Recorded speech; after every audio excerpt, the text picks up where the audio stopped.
Good evening, ladies and gentlemen. If you're currently eating a sandwich, I'm envious because I'm not currently eating a sandwich, and gosh, I wish I was. But I do get to do something that's almost as good as eating a sandwich, and that's looking at Korean Contenders. We are at the top of week 4 now of the group stage. There's not a whole lot of time left to go in these groups before we hit the ground running in the play-ins and playoffs beyond. But of course, let's zero in on the evening ahead of us. I am, of course, Matt Pixie Carroll. Joining me here is the vivacious Kevin AVRL Walker. How you doing? It's kind of weird. Yeah. Well, you're not dead, so vivacious works. We're into week 4 now, and 2 weeks left of the regular season, starting from this week onwards. Obviously, by the end of this, we'll be declaring, which teams, unfortunately, will get eliminated, which teams will be moving on forward to the play-ins and the eventual playoffs as well, as per the format of the season being that, top 4 from each group go over towards the play-ins. There are 5 teams per group, 10 in total. And then we have the top 2 teams from each group going directly into the playoffs as well. Exciting stuff, and we've kind of been talking about that. There's not been any major shakeups or unexpected movements so far in the group stages. There's a few sort of openings, shall we say.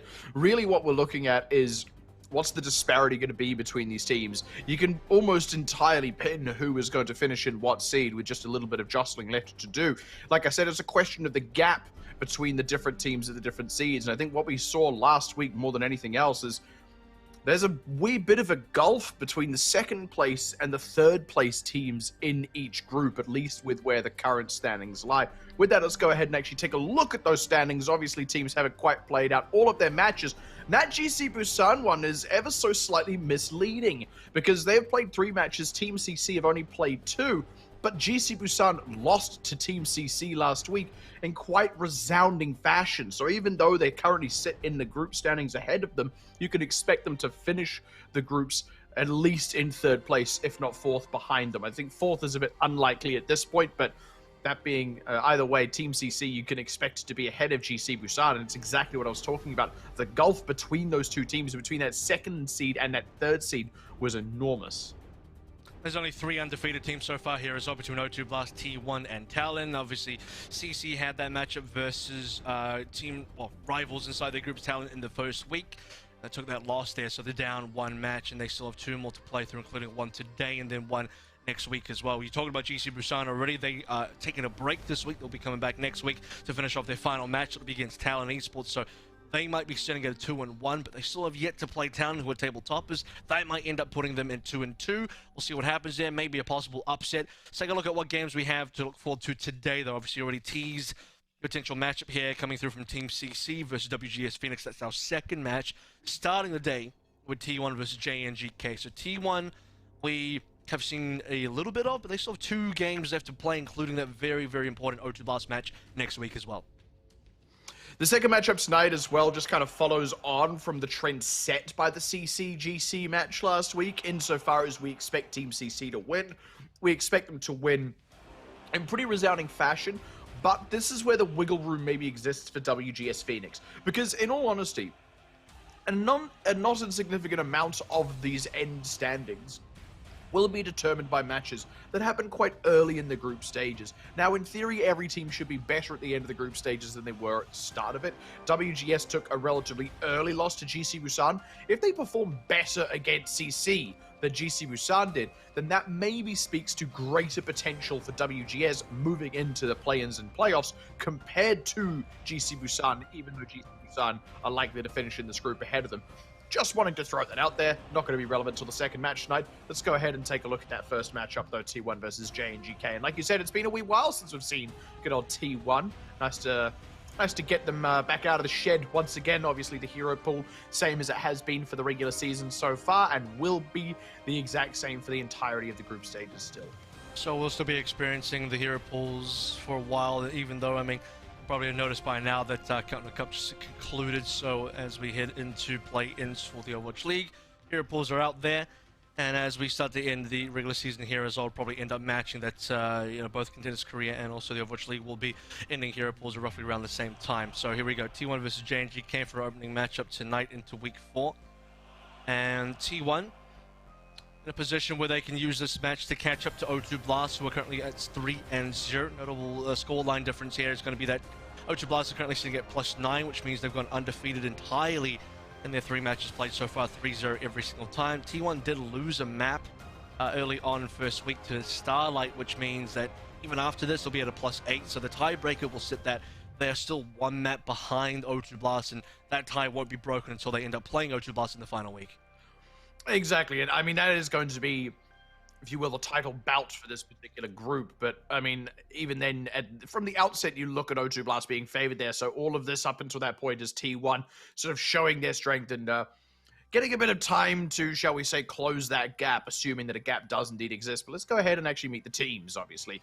The next most important thing after eating sandwiches.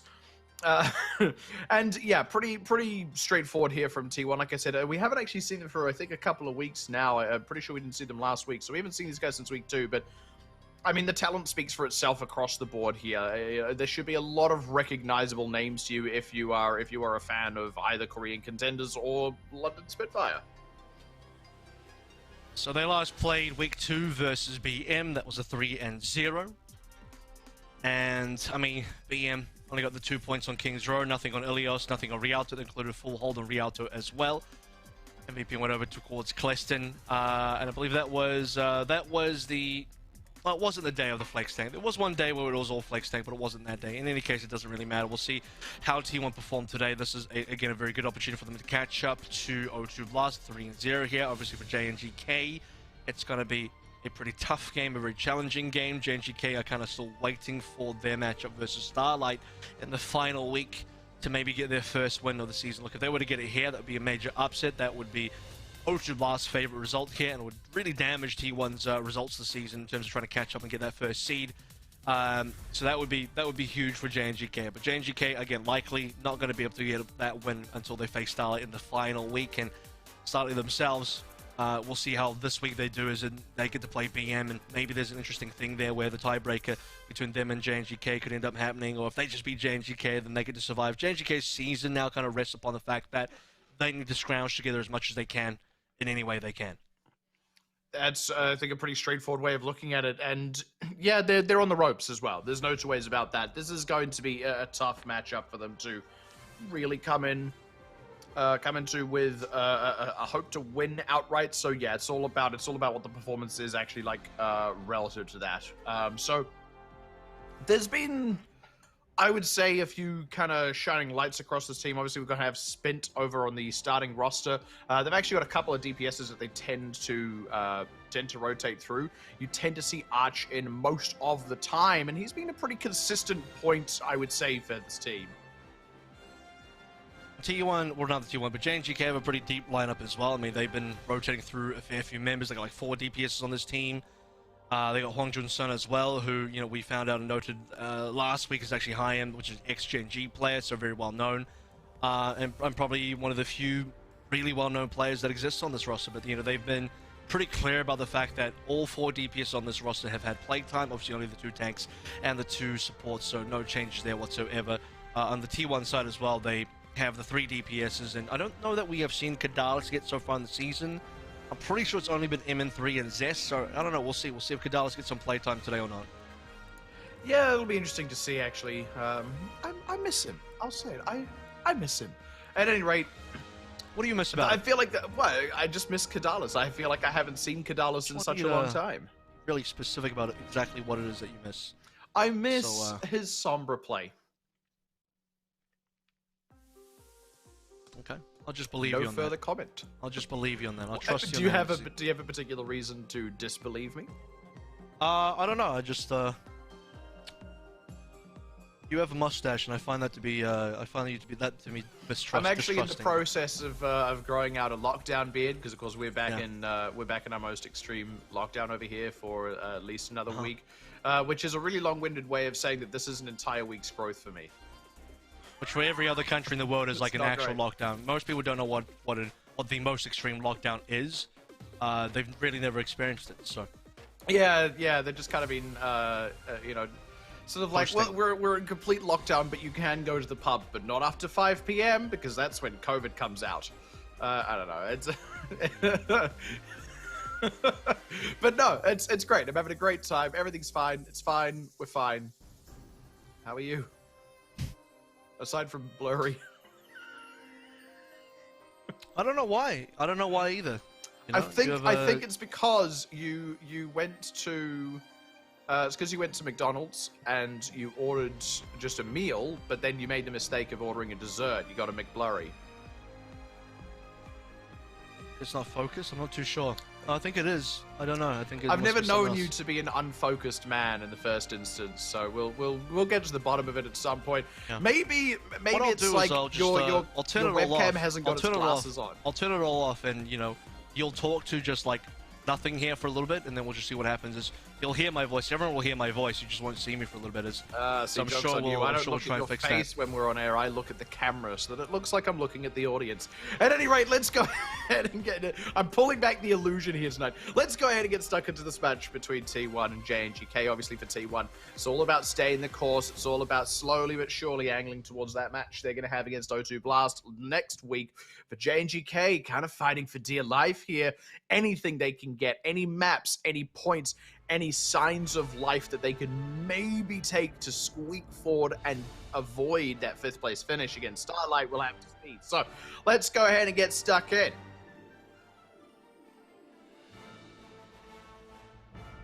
This week's maps are going to be Oasis, Nabani, Havana, Hanamura, and Ilios as well. And as we've seen across all the multiple weeks of gameplay we have here in Contenders Korea, as well as what's happening in the Overwatch League as well, plenty of Orisa gameplay across the board. Still plenty of ball dive in there as well. Rare bit of Ryan got forced at various points, so we'll see if that happens at all this evening. And a lot of Hanzo gameplay, probably the hero of the meta so far, probably the least expected here and the most impactful here, and the one that's been really pulling up big time. So I'm sure both teams will be raring to go on that. Maybe not for the first map. First map will likely be majorly controlled by Tracer Sombra. Well, I would certainly expect so. But we'll have to see. I feel like it's been ages since we've been to Oasis. I feel like it's not even been a potential map 5. I might be wrong about that, but we've been to map 5 like 1 time, so I mean. True. I miss Oasis as much as I miss Kadalis. I'll say that much. So what is it specifically you miss about Oasis? I miss the boat. Here? The boat in one of the spawn rooms. I miss it. Because it's just, I like that there's a whole boat there. I'm like, yep, this is normal. And which, it's like how there's a motorbike. I actually just like vehicles in spawn rooms in general. Like there's like trucks in one of the ones on Kings Row, and there's like the motorbike on Junkertown, or Junkertown as I like to call it. Which of the 3 maps actually has that boat? Huh? That's the thing. I'm trying to remember. It's not University. I'm pretty sure it's City Center. It's Gardens, and I knew that all along. So that's nice. I'm so happy for you. There's a Sombra ball coming out from T1 today right at the get-go. Spin actually plays a lot of Tracer, so I would expect that Spin will go heavily towards the Tracer in due time. No one's going to be started on the Zari. It is possible on this map, but D.Va probably has a high utility. Rigs in both ends, fairly standard. TP out of spawn, and here we go, map number 1. Yep, teleport a start, like you say. Both teams just making a pretty standard rotation towards the elevator. You actually saw Belastria get some nice early positioning up on that high ground. We'll have to see what he makes with that. Zedlin is really just trying to get on top of these reinforcing members. Belastria goes in for it, does have a shield to back him up, but the damage has been done by Adelen already on the push in. Those members getting cut off, the support's taken out from T1. Now it's just a case of JNGK trying to get on top of these other members. Arch will find a nice catch on Dizest. Losing Root's mech, a little bit of a tough break. Spin going down as well. MN3 is really going to try and keep them in this. They are getting the reinforcements back in. Belastria is still in the mix here. JNGK have the cap though. Nice final to Misha. MN3 is like single-handedly opening an opportunity for a repush by T1. It's actually, you know, with the difference here in the rosters as well in terms of the lineups, the compositions, is the Hanzo gameplay. MN3 with another frag as well. So JNGK losing 2 members here. They got that 12% cap going in for them, but that's all they're going to get here. T1 very quickly tip it back over. It's a shame that they weren't able to find more kills off the back end of that opening fight. MN3, I think he picked up like 2 kills plus Root's mech, so Root was actually out of the mech for some critical moments in that fight, just as T1 were getting some members back in. So waiting for this EMP to come on through. Should be one of the early ultimates available. Notice that most of Belastria actually has a fast mines here, which is kind of uncommon for main tank. You don't see that as one of the first ultimates. Pulse bombs available for both sides. Now Zest instantly taken down. Very nice find. They do get the kill onto Misha though, which is pretty huge. First of all, EMP potentially coming into play, and Misha would have had a transcended. Second of all, no support. Great pick.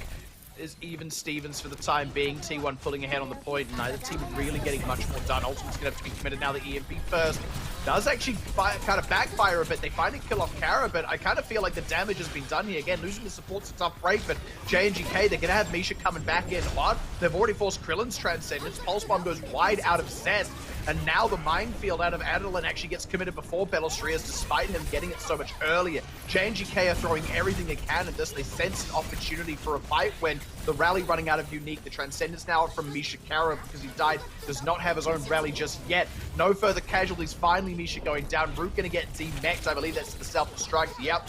And JNGK, they're just barely going to fall short of the mark. They weren't able to pick up any actual kills with their ultimates. And T1 were just further ahead in ultimates there. I mean, obviously you start with the EMP. It's kind of flubbed in the fact they didn't kill Kara in good time. Kara had nearly had this rally coming up, but that's what makes the difference, right? Unique didn't die, Kara did die, so Unique has an earlier rally. Now we're running out of time here, 94%. Last opportunity for JNGK to get this touch in. They're going to have to rally engage almost straight away here. I'm thinking, do a lot with that one rally. Maybe they can still turn this around. I mean, that's the thing. At least in one sense, the shoe is on the other foot because Kara does have that rally now, while Unique is a long way away from his next one. Pulse bombs either side for the Traces. MN3 brought low. He's out of the fight for a hot second. We'll have to see what JNGK can do with that window. They find Zest. That's huge. Only one DPS on the field now. Krillin nearly up on a Transcendence. He is priority target here. If Spin could find a stick on someone. T1 are also able to just afford to back off, let the point go away, and regroup for a push. It's the second time that Archer's managed to open up the fight with a quick kill to Zest as well. Specifically getting that 6v5 going. So yeah, just on the rally alone, they're going to be able to turn it over. EMP will be available soon. This will be Krillin going for a tempo Transcendence, just like he did last time. There's nothing really you're saving Transcendence for here, unless you're trying to clear mines from a Adrenaline, which might come up in the next fight. Not expecting the Dragon Strike from Arch will be doing too much here. Not the best point for it, not the best map for it. So let's see this EMP now. This EMP should be pretty devastating. No! I think I missed. Ooh, completely whiffed. Adrenaline is still brought dangerously low here. We'll be able to limp away. Unique gets picked off. Now Arch on a tear finds MN3 as well. Krillin, no tempo Transcendence, does at least find Spin, who's actually held on to that pulse bomb for a really long time at this point. In all fairness, as has Zest, Root resetting the mech now with the self-destruct, should be just fine. So JNGK, they force a quick reset there out of T1. Now this is going to be MN3 missing the EMP. Arch collecting the first kill again, followed with the second frag, and kind of what I'm talking about with Hanzo, right? Hanzo's been one of the more impressive, one of the most impactful heroes that we've had in this meta. Surprisingly so, and Arch is definitely leaning into it. JNGK have caught up massively in ultimates as well. Here comes that minefield. Okay, going in. Oh, that's a stick. Forces the Transcendence. Misha's going to be safe. That's a really important one, actually. MN3 is going to get pressured. Spent is on his marks right now as we're approaching final fight territory there. That was a pulse bomb traded for a Transcendence, though. Yeah, it's a worthwhile trade. Now, do you want to have that Transcendence advantage as well? Spent is going to have to do something similar. He needs to find a stick of his own. And to get to see what is available here. They're just trying to get this duel in the way of the Tracer versus Tracer. Krillin's going to pop that Transcendence now.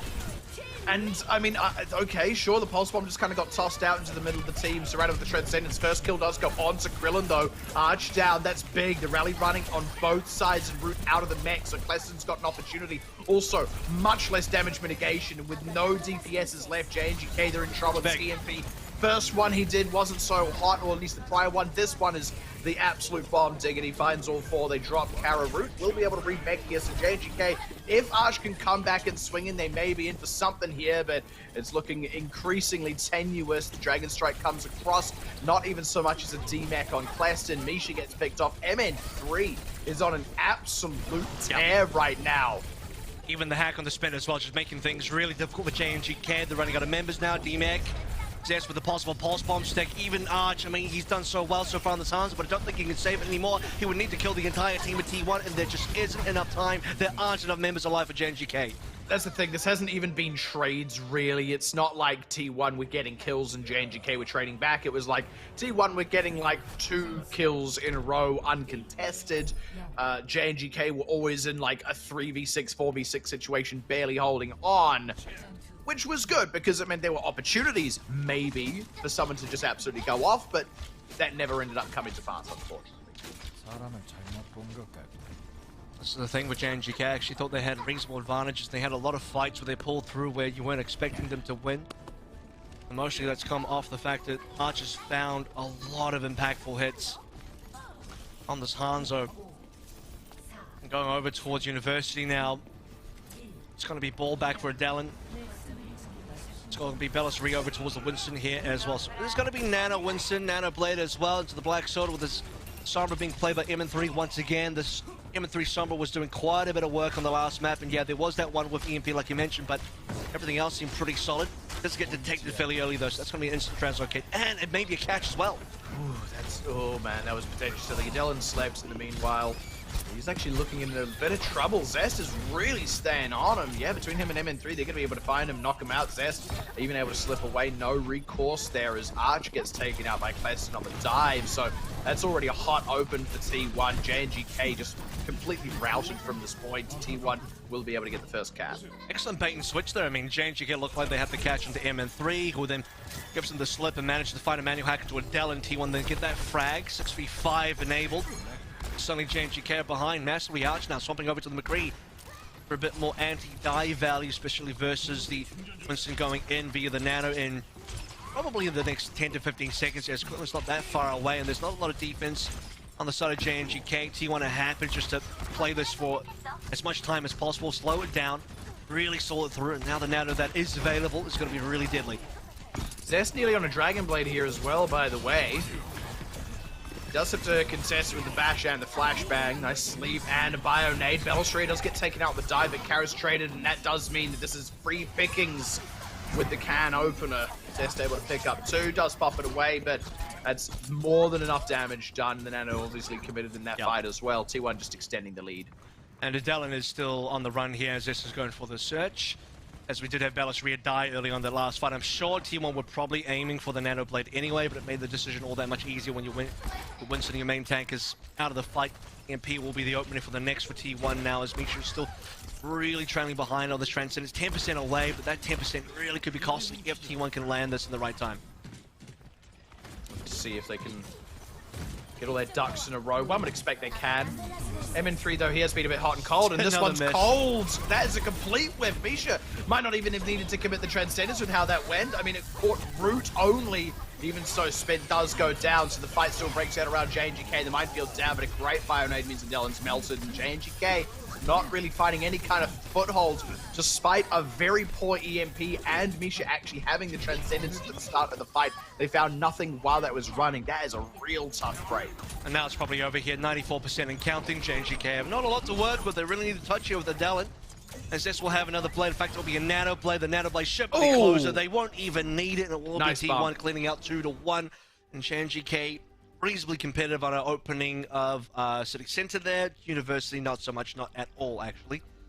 Yeah, really nice bump, actually. Bit of one of a funky thing by going up the stairs and trying to come down from the high ground. Actually, the D.Va can just fly directly through that window and bump the ball back. That's what prevented the touch at the end there. I don't think it was necessarily incorrect to go up that way. I think if he just tried to go straight down the front, he would have eaten some crowd control or released some damage anyway. So even then, they were diving for the point. It was going to be a tough turnaround. They had a lot of ground to make up. So the first one ends up being relatively close, but JNGK were definitely well short of the mark in the final fight. The second one ends up being a complete shutout. So I feel like that's going to set the pace for this series. I would say we can expect T1 to perform a lot better than JNGK when T1 are just kind of in their stride, hitting their groove, and JNGK aren't.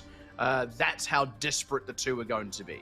And let's be clear, I mean, yeah, there's a gulf between the teams. T1 is one of the favorites for the entire season. And JNGK, a trials team coming on through, fresh, brand new. There's only, like, realistically one member that we know of in terms of history and contenders, at least, you know, established history. For the most part, though, it's a brand new team just trying to stay alive here. The goal for JNGK for the season is going to be keeping their heads above water, which means top 4 here, which means they avoid the number 5 position, which is probably, you know, a race between them and Starlight to see who can land in the 4th seed. This is just a journey for JNGK to try and get through in terms of, hey, can they steal a map? If they can do that, just by the way, Starlight did take a map off of T1, so Starlight did it. Closest rivals to JNGK in the group. JNGK have to kind of aim for that same target. Yeah, I think that's a pretty fair assessment. And I mean, look, there's something to be said of the fact that, like we kind of mentioned, it's been a couple of weeks since we've actually seen T1. So T1 will have also improved in that time. Not necessarily being able to match Starlight's results might not mean that JNGK are inherently worse than Starlight, because it's hard to say relatively how much T1 would have improved in that time. But if JNGK do take a map off T1, then they're definitely at least on the level of Starlight. That much is completely empirically true, and could potentially be better as well. And then obviously the actuality, if that gets settled, when JNGK just plays Starlight next week, which is at this point, as you kind of said, you know, that's the battle for 4th place. That's the battle for survival in this group. So everything up to that point for JNGK is preparing for that battle, and that includes this series here. So, you know, you'd like to see JNGK be a bit more competitive on that Oasis, and okay, yeah, City Center was kind of that. They got away with a lot in terms of just finding headshots with his Hanzo, or maybe not even the headshots, just finding kills on the Hanzo, generally speaking. So Arch, you know, if we're going to move forward with Hanzo compositions, probably needs to stay in here. Don't expect the JNGK will make too many changes to the lineup. I mean, obviously, Haim, aka Hwang Jun Sun is still in there somewhere, but Spin is like your Tracer player. Arch is coming in, he's like your Hanzo player right now. Really, for this team, part of me is thinking, this is probably what you got to stick through to make it work, but part of me is also thinking, yeah, but you also kind of got wrecked on Oasis as well, so maybe it is, you need to change something up, but who knows? Who knows if it's enough? Yeah, who knows? I think that's, yeah. Again, Numbani is a map I feel we have not seen for a really long time. I don't know what's up with this tonight. We're cycling through a couple of maps that we don't see a whole lot of. Obviously, Havana and Hanamura, we see plenty of, especially Havana among those. We often don't actually go to Assaults, and when we do, I think there's only, what, 2-3 maps in the pool there anyway? But Numbani, what a blast from the past. Hwang Jun Sun is in, look at that. To play the Hanzo of all things, so they're going to swap up between Hwang Jun Sun and Arch.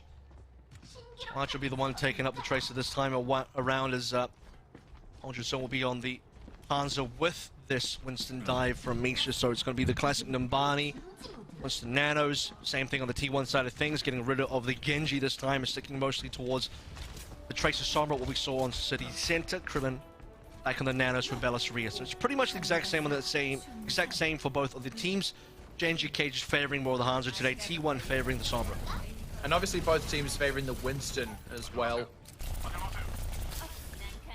I also favor the Winston. At least here. Just wanted to say that. At least on the starting point of A, I think. You know, I think later on we maybe move along and we'll see if Winston still ends up being the pick. I wouldn't be surprised if maybe T1 go back towards the Genji at some point as well. Obviously, is a really good pair up with the Ana. As we take a look at, speaking of Anas, Nano Boost is what we're looking for here. Yeah, Misha well ahead on that mark at least, which is a very important break point. You can also see Hwang Jun Sun, the spam damage that can come down. I mean, Zest and M3 do need to keep their heads clear of any potential lips and ledges. Bellasaria quite a ways forward with the support of his team, mind you. That's a huge Bionade. Root might be getting Z-Mex here. That's a really rough slowdown, JNGK. They've got to figure out what they want to do about that. Probably don't want to just wait for him to get back in the mech, so I assume he'll be going back to base for that one. And oh no, wanted to just stick around, just dangle himself out as bait. The problem is Adelin, I mean, he's going to be safe, so that has even up the nano boost charge though. You can't really go back to spawn because it's 47% you'd be giving up here. So Root ideally just kind of dies on the point if possible. I mean, or jumps off the map if possible. JNGK, they lost an extra 15 seconds here. They would love to have already gone in about 20 seconds ago. That's also given, by the way, the Nano over to Krillin on the opposite end, so both teams can now counter-dive each other with these two Nanos. M3 is about to hit the EMP, and so T1 look to be in position to defend this dive very comfortably. Yeah, as I think T1 have hit a couple of critical breakpoints on the defense, but even so, it's go time for JNGK. The manual hack and the flank kill onto Kara, looking to put the pressure onto Misha as well. Yep, that one's going to land, so 3 for 1, a massive blowout favoring T1 on the defense, and an extremely cheap one as well. That's just nano for nano, with T1 still holding on to all of the rest of their tools. You'll notice as well, Dellen dives in deep and doesn't really get enough damage. Fresh, the rest of JNGK can't follow up. The one kill that JNGK got was via the Hanzo Hwang Jun Sun that actually killed Zest. Speaking of Zest, we'll clean up Arch on the back end, so no flank enabled for JNGK. They can't even set up their own Tracer. Less than 2 minutes remaining now, and they don't have a lot more to work with there.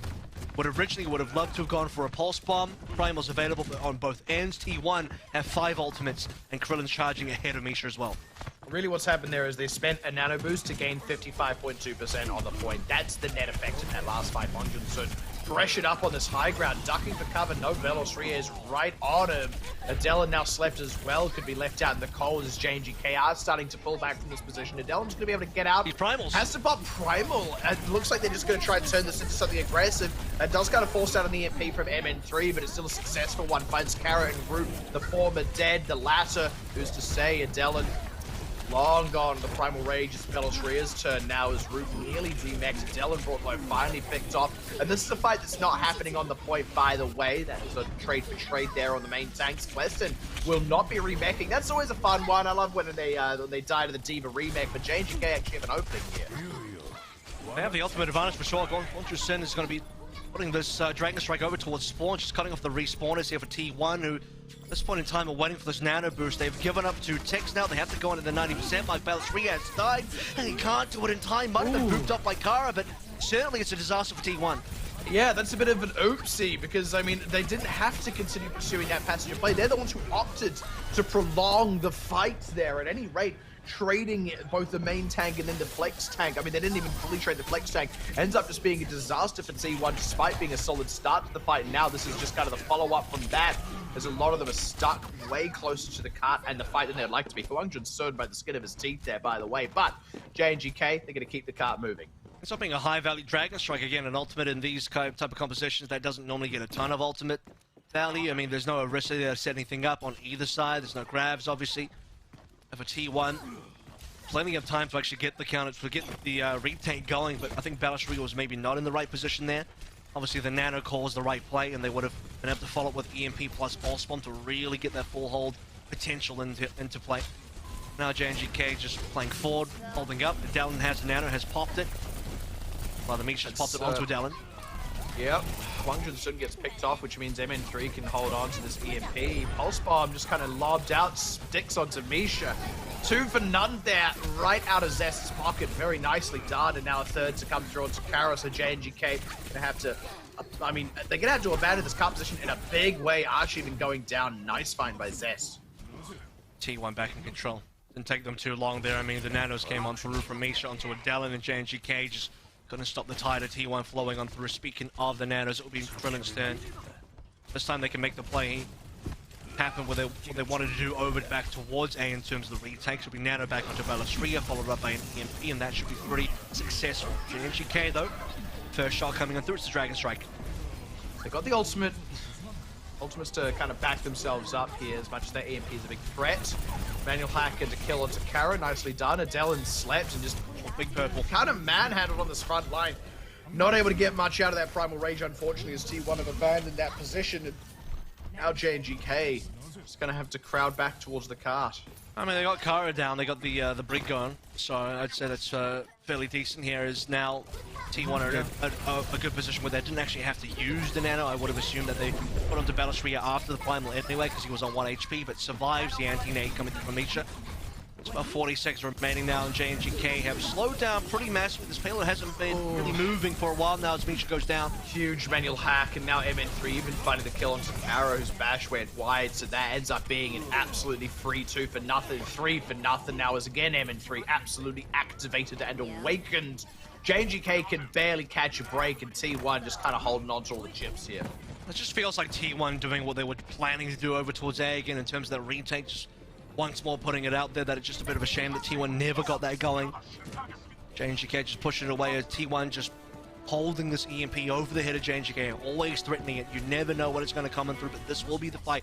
This is the time it comes on through. Kara needs to go for a really pretty quick snap here.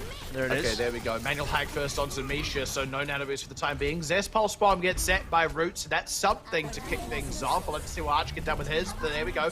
The EMP across, they can't follow up on it. That ends up being really, really big. The rally arm is seeing them safe, and Misha's able to nano boost Adelin to put that frontline pressure down, even as Velos Reyes is trying to go in deep with the Primal Rage. He's actually a little bit cut off from his team. We're just kind of getting manhandled on the back line here. The self-destruct kind of tossed in. finding the casualties starting to mount though as T1. They've waited out the dangerous things. They're pushing back in their own right. It's a 2-for-1 so far. Root not actually dead, just demeched. Misha does go down, so no healers in play here for JNGK, but Krillin late nano onto MN3 unless he goes on an absolute 1 versus 3 here. Root getting back in the mech. This is actually the cap going to come through for JNGK. Nicely fought.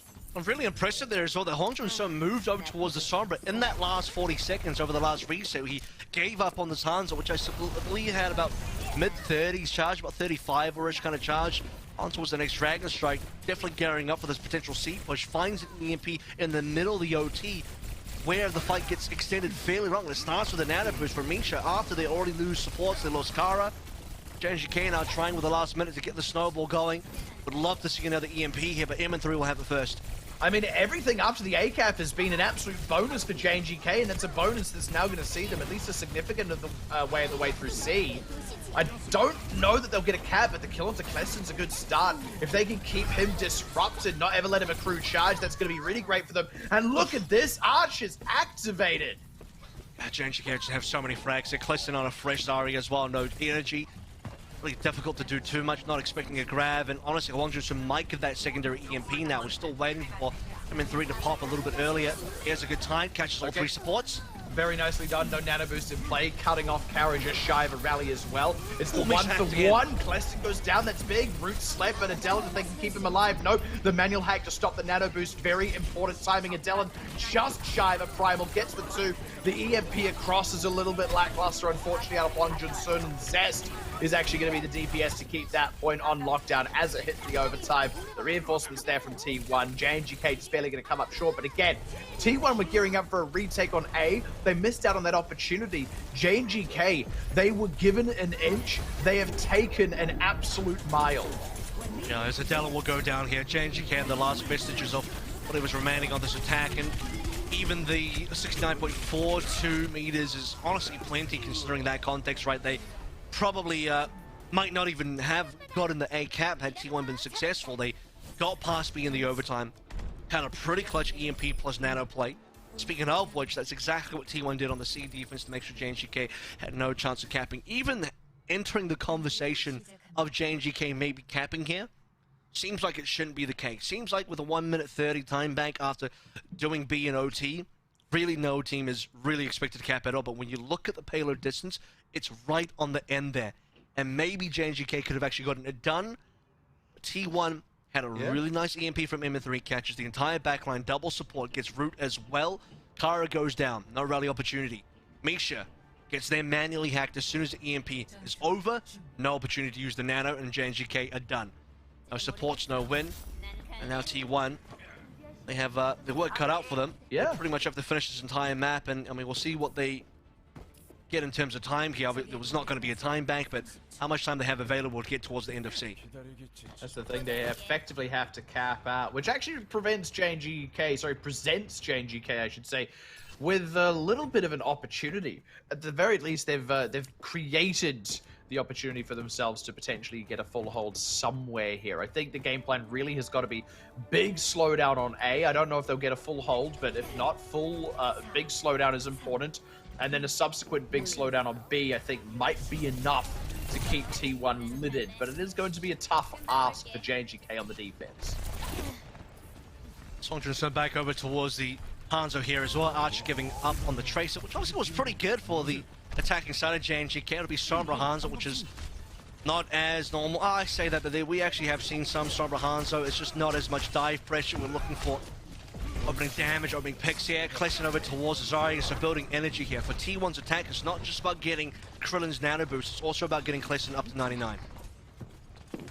Really important thing. It also means for JNGK, if Kleston is someone that they can kill multiple times on multiple successful defenses, but it keeps T1's tempo disrupted. If Kleston can get rolling, get that charge up, and also stay alive, then it's really difficult for JNGK to dislodge him with this kind of set point. This could be a kill. Vertical pressure on. Root brought low, he's going to be able to pull back. Counter kill maybe onto Bellostrian. No, but they do at least force him out. Hong-Jun-Sun, there we go. That's the kill. It's Kleston's charge. really starting to get up there. Now the dive forward onto Root. He's going to back away for the time being. Zest looking to get aggressive, even able to finish off Arch, who maybe he didn't have a translocator, but he chose to stay in that fight. I don't know that there's much of an opportunity. They're going to try and go for a regrab here. Misha with a nano boost right out onto Adele, and they still don't actually have Arch back, but they do have Hwang Jun Sun coming back into the base. Dead. First of all, Kara dead. Belastria in the counter dive as well finds Misha. Now Root gets D-Max, and in among all that, the cap 99.8 is about to get completed as well. That's a huge pickup for T1. Yeah, so patient from T1 as well, just entering, seeing what they can get in terms of damage, and obviously they're still charging their own nano, backing out again, waiting for Kleston to get another bubble available, dive back on him. That's kind of the bonus of having Kleston on the Zarya as well, as you can kind of purge the anti-nades to prevent your Winston from getting slept. I mean, technically speaking, you do that on D.Va as well, just having the defensive matrix open. Arch going for EMP, catches 3. Okay, Adelan straight down, but MN3 is at least traded out. They need to find Kleston here. They've nearly got him too, but he's slipping away from them. That's so huge. Again, I talk about resetting charge. It's not like he's got a whole lot, but he does have a grab, and they're still in control of the cart anyway. I think with the extra kill, JNGK could have maybe tried to follow up and get a full team wipe. It was looking like JNGK just only the trigger quite early. I mean, yeah, you get rid of T1, who were getting quite up in your faces. T1 have retained so much as well. Again, they won that A fight so cleanly. They got the opening kill for Hwang Jun Sun. Didn't have to really use too many more ultimates after that. Ballas3 going to open up with the Primal Rage. Notice there's still going to be a grab available here, which they'll be setting up for, an EMP still available. So much for T1 to play through. Adelan just not getting anything done with that Primal Rage. Feels a bit premature because the fight wasn't really happening yet. And now as the rally comes out, the grab is there. Good Dragon Strike across, and the catch on Zest as well. Bionade's pretty decent, but they can't quite follow up, and that means that Armor is going to be able to persist. Self-destruct is cleared the space. Now it's onto T1 to try and push back onto the card. There was a manual hack onto MN3. They kill him. That's really big. No EMP. T1 were kind of banking on that as the tool to push back onto this card, given that the grab didn't do it for them. Now Belastria down. Adelan staying alive. T1 getting held off here. Adelan finally does go down. T1 do also have to reset a bit. That's well played by Hwang Jun Sun there as well. I mean, it's one of the ways you can use the Dragon Strike is to zone T1 off their own grab. Kleston pops it in there, but T1 can't aggress into the grab because of the Dragon Strike. And then the manual hack coming through from Arch and MN3. Perfect timing. Now the EMP from Arch. One from very MN3 nice. is not nearly as good. Yeah, Arch's is far, far better. No kills to come through just yet. Belastria brought low, but we'll be able to get a Primal out. Meanwhile, Root taking down the Focus Fire, who's just there for T1, who weren't ultimately all that threatened. Unique, actually, the first casualty of the fight. Again, credit to Hwang Jun Sun.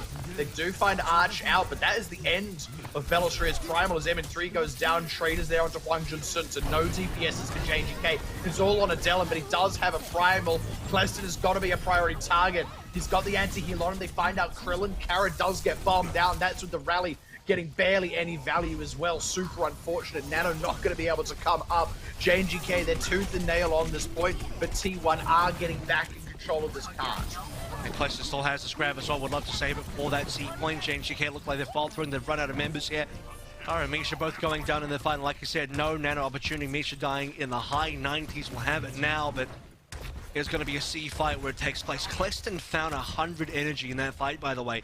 It's a massive Zarya damage output being found.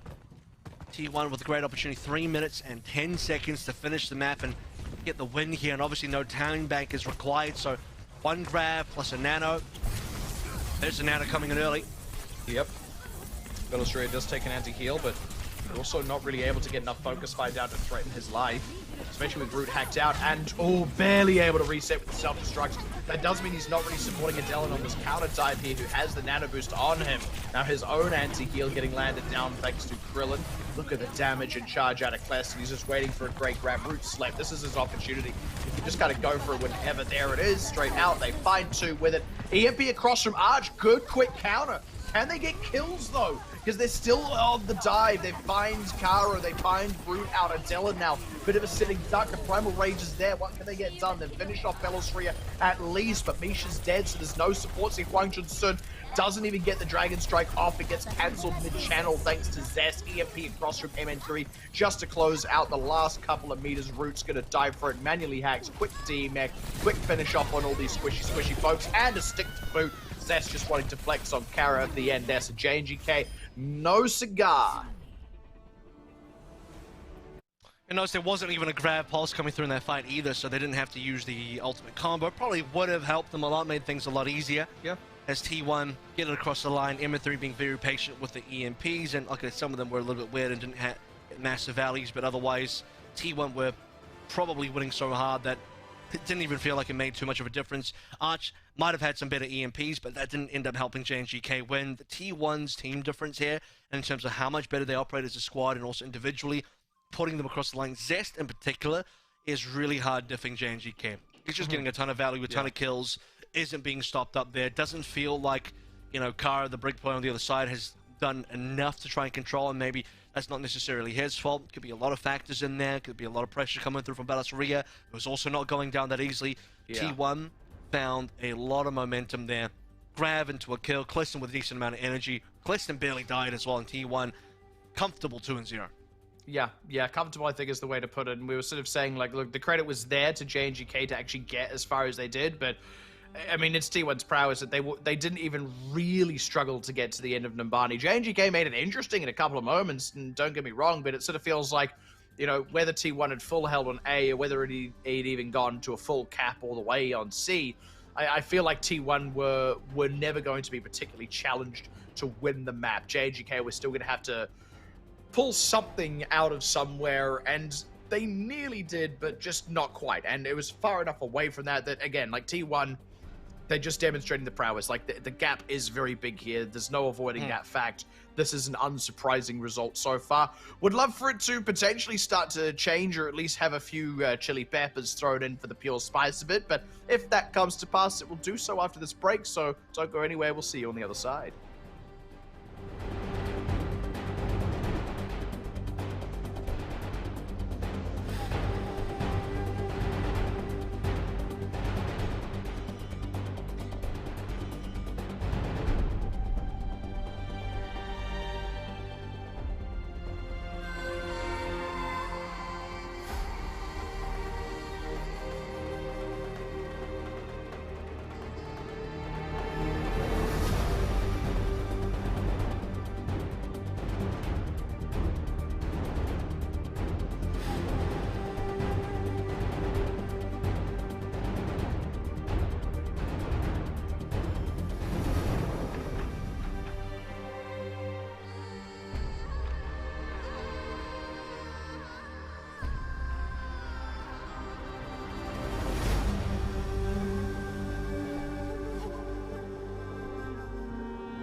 Welcome back then. We currently have T1 at a very comfortable lead against JNGK, the 2-0 kind, and they are on track for that 3-0, the one that they were ever so slightly unable to get against Starlight, and we kind of bring that up because obviously JNGK are really looking at Starlight more than they're looking at T1 in terms of the team they need to beat to preserve their tournament life. And funny enough, T1, they're barely looking at JNGK as well. They're looking at O2 Blast, who they've got to play next week as the team to beat in their group. It's not about survival necessarily. It would clinch them a top seed. It would also, as it were, make God bleed. So both teams, they're just kind of like, this almost feels like a bit of a formality. It's more just making sure that they are as shipshape as they can be ahead of those upcoming matches. That being beside the point. Now the 2-0 lead as we move on to map 3. I mean, I'm also looking at T102, so I can see it. You know, I get it. I get it, T1. Everyone's just looking at something else right now. You're looking at your ceiling. I'm looking at the possibility of a 3-0 here. And I mean, look, Havana is a good map for Hanzo. We've seen some decent Hanzo gameplay out of JNGK, but I don't know if that's going to be enough to save them because they would need, like, extremely good Hanzo gameplay on top of then everything else needing to work out to really get things moving along here. So Honjo and Sin will be staying in for now. Spint coming back over to the Tracer. That means Arch gone. Interestingly. And, well, I guess it also means Ding Kong doesn't get in gameplay today. I actually don't think Ding Kong played last time as well. He did play in No, we did see Ding Kong last time for one map. I remember we saw Ding Kong, he came in for Farah on the first outing of JNGK. But, I mean, look, they're just not going to be playing any Farah today. That's kind of whatever. I mean, to be fair, Spinton has been the dedicated Tracer player for this team for the most part. So this does kind of make sense for them. It seems like the three of them between Spint, Hwangju-sun, and Arch have been fairly interchangeable. And now that we have this variation of JNGK lineup in the DPSs, we'll see if it is enough because they also have a Genji out into play. But it's not going to be an Ana supported Genji. There will be a Zen, Harmony, and Discord to support, though. It's just going to be Super Shimada Brothers. That's the plan. There's enough power between those two brothers. They don't need no supports. Oh, they do. They do. They really do. Zenyatta at the minimum, I think, is required here. You do need Harmony. You do need the Discord. Really helps with damage breakpoints. And as far as I'm aware, we are not in the live patch. There is no Genji one damage buff here, so that's not going to be in play.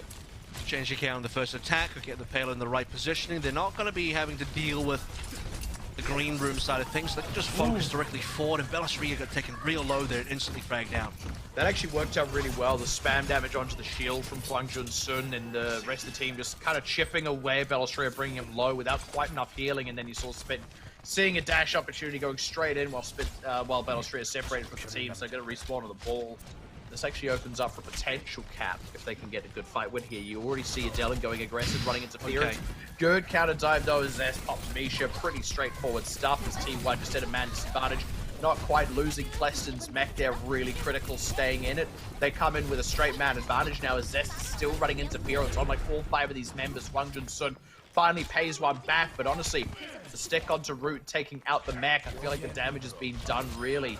T1 still in the driver's seat. Good find there. That keeps it alive for JNGK. Yeah, that's what JNGK need for sure. More of these Hanzo headshots coming on through will definitely save them. Dragon Strike available and the Dragon Blade up play as well. No, the Spin. Ooh, they're taken down, so no Blade. And then he counters out the other Shimada brother with the Transcendence, so Krillin really just on top of it right now, even taking out Kara. Hey, why not? Hwangju-sun will find his mark onto Zest. Misha doesn't fancy the Transcendence. JNGK gonna let this one go. So we're down to, and part of me thinks JNGK can maybe trans anyway. Spins on his way back and can kind of clutch it. But more disciplined thing would be to just kind of reset here. But it does give T1 now an opportunity to reset their own defense, get back into position. JNGK have to kind of retread the ground that they made earlier that they've now lost. Hwangju-sun would love to get another opening headshot. We'd love to, but it doesn't mean it's guaranteed. Like getting a bicycle for Christmas. Why do kids always want a bicycle for Christmas? I don't know any kids that want that. Yeah, I was gonna say, like, I wanted video games. Why is there the stereotype of kids wanting bicycles for Christmas? I've never wanted that. I don't care. I already had a bicycle. Anyway, Hwangju-sun's dead. Root has to self-destruct. Now throws that one out. Misha hanging tight.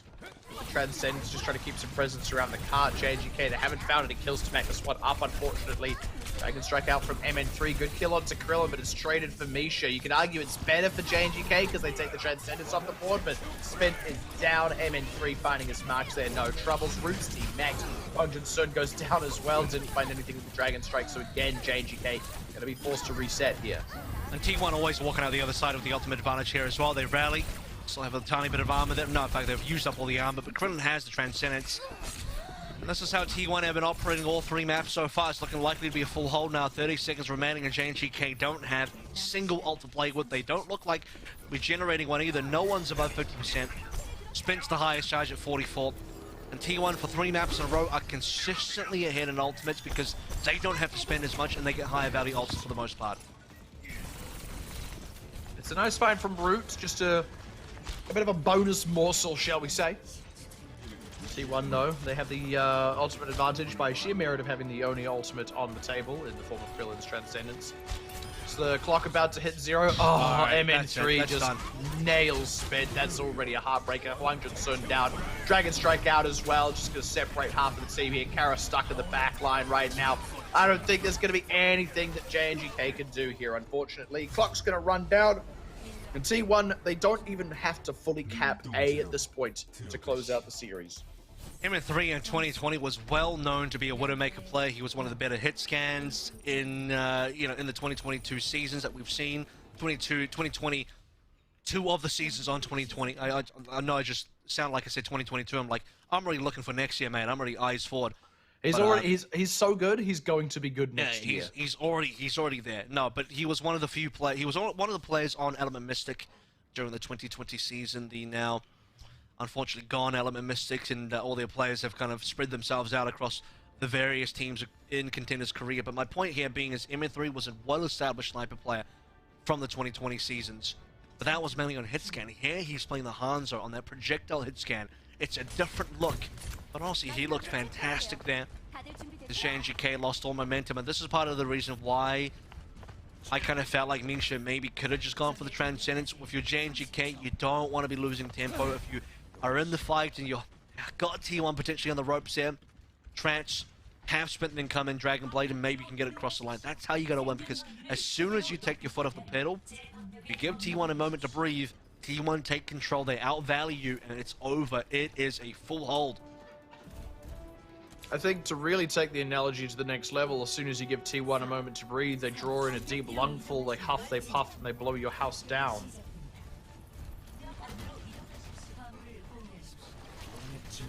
Nope, okay. Even though they were the, technically they were the defenders, now we'll see if they can do some huffing and puffing on the blowing part. I like the implication of your response there is that Red Riding Hood is... Oh, sorry, the 3 little pigs are the defenders, and... Yeah. The big bad wolf is the attacker. They were defending their homes as much as they could. I don't know that they tried. I don't know that they did a whole lot. I think if one of the 3 little pigs had been like, go away, I have a musket, they may have done a bit better. At any rate, JNGK on the defense here. Hungjun Sun just trying to push forward a little bit. They saw blood in the water with Belostria, but T1 are going to be able to safely back off. Not too much of a time or space loss. I would have preferred if you just ended that with telling the wolf to go away. And I'm like, well, if you ask nicely, maybe. Yeah, use diplomacy.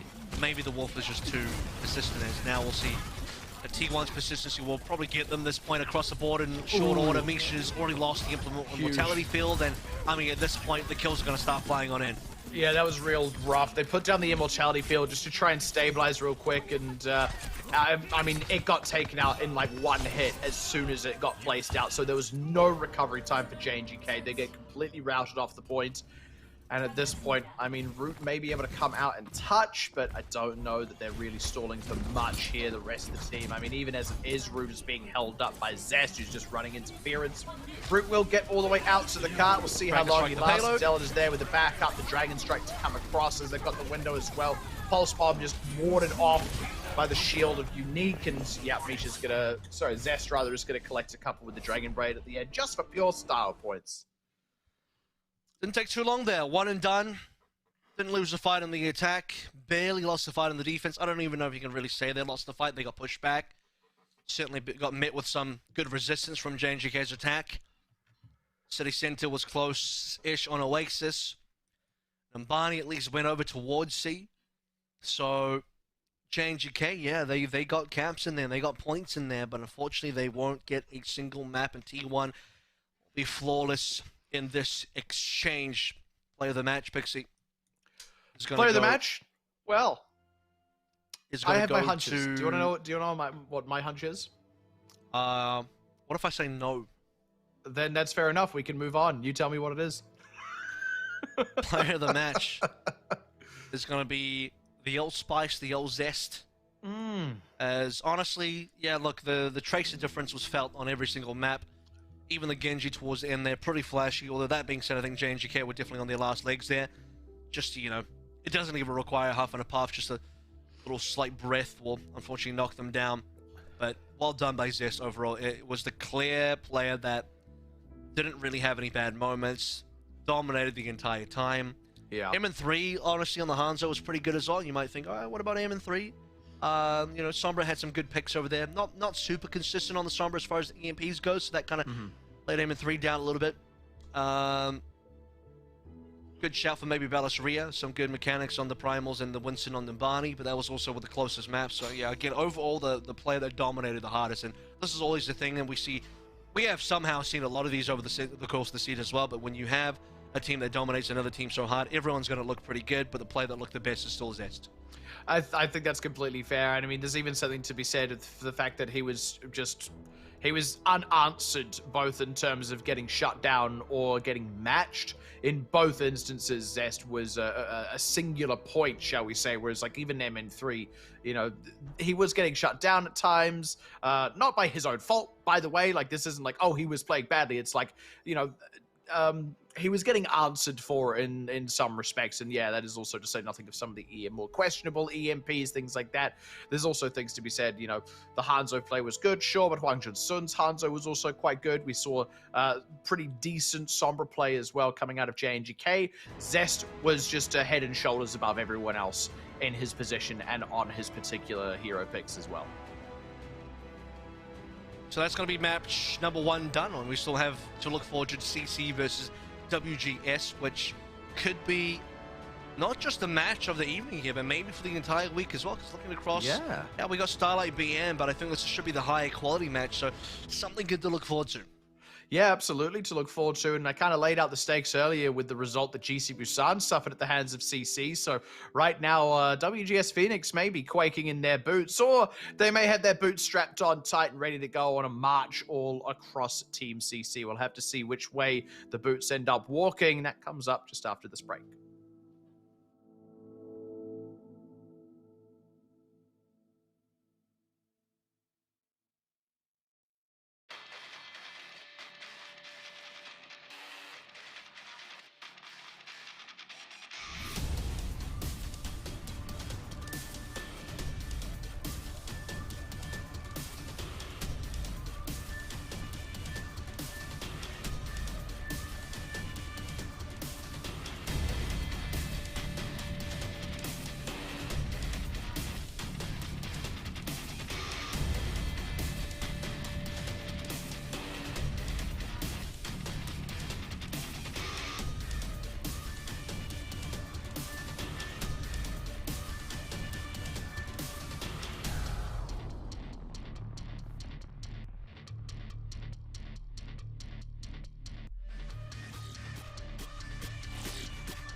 Welcome back to Contenders Civil War.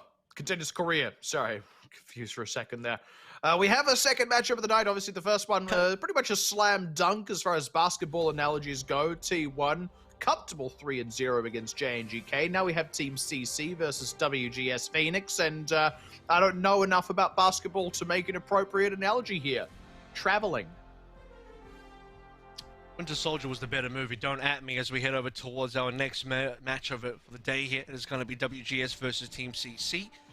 And, you know, it should be the better game of the 4 matches we have available this week. However, I mean, Team CC are still probably the hard favorites. That being the case, so GC Busan did take Team CC to a map number 5, which included a map win for GC Busan on Blizzard World, included a map draw on Temple of Anubis as well. So CC are not infallible. So we'll see how they will fare here, as WGS have been a team that so far have taken 1 map of a GC Busan. That was also our other close series, so we have had 2 matches this season that have gone to 5 maps, but funny enough, it's still a 3-1 result there. We don't have a single 3-2, but we have 2 matches that go to 5 maps because of draws, and WGS have been in one of those. CC have been in the other one, and both of them included GC Busan. Yeah. That is all exactly correct. You know what? An even spicier take. This is my genuine spicy take. Age of Ultron is better than the first Avengers movie. Team CC versus WGS Phoenix, though, that's also going to be better than the match we just saw, purely because WGS Phoenix. I mean, wait till you see 03 Blast. Jesus Christ. I know. When's the threequel coming out? My goodness. Wait till you see T2. Like, damn, do you thought T1 was good? This is already T2. Wait for it. Wait till you see T3 then. Huh? I already have been there, done that, Sonny Jim. Wait till you see T0. Whew. Well, let me tell you, it's the Overwatch League, where they take all of the historical Overwatch League teams and just like temporally displace them, so that they can play in one single tournament. It's like when they do Survivor All-Stars, you know? To see who can survive the most. Well, I don't know why they call it Survivor anyway, because they have to do very little to actually survive. Survivor Alls, they really got to make it more difficult by giving them even less to work with in even more treacherous situations. And, don't worry about safety, that's what waivers are for. This is the roster. WGS Phoenix, where honestly, like, Hidden to me has been probably the standout player so far. I mean, Vulture as well, but Hidden's really done some good stuff recently, has received an MVP as well. Vulture's Tracer in particular has been kind of that hero that WGS has been reliably been able to get you know, a lot of impact with. WGS as a team, though, hasn't quite. I mean, okay, they have a win versus Incendia Evolution, and that was still only a 3-1. They lost at Blizzard World as well. That was actually that Incendia Evolution match last week where Top Dragon came on through. So it ended up being a fairly close affair. Close in the sense that the maps themselves felt kind of close, and WGS edged them out. And that was versus a Trials team. That was still a 3-1 result. They got an 0-3 versus Talon Esports. We just, you know, experienced what one of the top 4 teams can do. We're about to now see what CC can do as well on the other end of that. And obviously all these teams are in the same group. WGS, if they lose this game, they will be finishing 1-3 in this group, which will be below GC Busan, who are already at 2 match wins. WGS would be looking at a potential 4th place finish. And look, honestly, at this point, WGS, if they accept the fact right here and now that they are going to finish in 4th place, I think, barring something absolutely crazy, I don't think it would be possible. I think because Incendia would need to beat GC Busan and to get a tiebreaker. Yeah, to get a tie. Even then, I don't know how particularly likely that is. You know, I'm not going to discount the outside chance of it. Don't get me wrong, but at the end of the day, WGS Phoenix, they could look at this and going, okay, we're not going to finish bottom in this group. You know, barring Act of God, and this match, therefore, is all about how good they can look before going into play-ins. Because if you finish 4th seed, you've got the longest possible path to get into the playoffs. There's a long road ahead of you. So they want to have a good showing against CC. A CC that has already absolutely showed their prowess just last week against GC Busan, as I was talking about. A team that has already beaten WGS Phoenix. So if WGS Phoenix can just look a little bit more consistent or indeed stable than GC Busan did against Team CC, then that's actually a good result.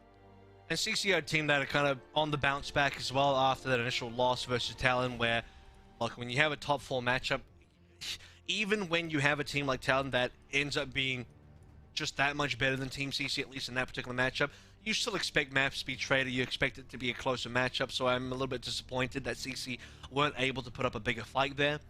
And that's why when we look at next week when O2 Blast and T1 face off, that should be a good game. If that's a 3-0, I will be disappointed. So CC, what are we going to get today? Is it going to be a close affair where WGS are going to push them? Is CC going to have a clean run through? One thing to note is that both teams have run a fair amount of Orisa so far in this tournament, and particularly WGS have been more so on the Orisa. In fact, WGS have been running some of the most Orisa out of any team, whereas Team CC, I think, has been a bit more... They've shown a bit more variety. They've also made some, they have a deep enough roster as well. We've seen different flex supports coming in between Half and also Aim God. Obviously, right now, Half will be starting out. Aim God likely probably comes in on a future map to play the Zenyatta if they want to go towards dive. When someone goes on to these Wrecking Ball, then Aim God's also there for the Zenyatta. They kind of make that work. We've even seen Spectra come back to the lineup, where Spectra is playing a bit of the Hanzo coming in for this meta as well. Obviously, no Echo, which is Spectra's signature hero. Innovation's been playing a bunch of different heroes. He's also been on the Soldier, which, we're not on the good patch for the Soldiers. Soldier on this specific patch is still not quite that good, but still seeing a lot of playtime, which means, hey, come next patch, maybe we're going to see a ton of Soldier. But right now, Innovation's still on it. They're playing a little bit Sombra here as well. Easy Hunt on the Trace has been fantastic. On the McCree's been fantastic. Team CC in general, still expecting a lot here. Also, Super Rich isn't folding his arms. I know that's completely unrelated to everything you just said, but I never noticed until now. It's like, I think he's using like an old photo from... I think he is, because like the color is... The jacket is actually slightly different as well. Like the color of it, you can see... I mean, it could actually just be another layer he's got underneath, in all fairness, but like... Yeah, anyway. Yes. Also, his name's different. Yes. Yeah. What's no on? further comment. Team CC. Yeah, they also have Aiden, but I don't think we've seen yet. For some reason, Team CC have a very large support line. They have 2 main supports, 2 flex supports. Aiden was a new pickup who I don't think has really played over Super Rich. I could be mistaken. To my memory, he hasn't played yet. So Team CC have been kind of flexing that through, and then obviously just the 1 tank on the main tank, and then the 1 off tank here as well. Not that you really need much more on the CC side of things. So Oasis will once again be our opening map here as well. It's the exact same map set that we expect.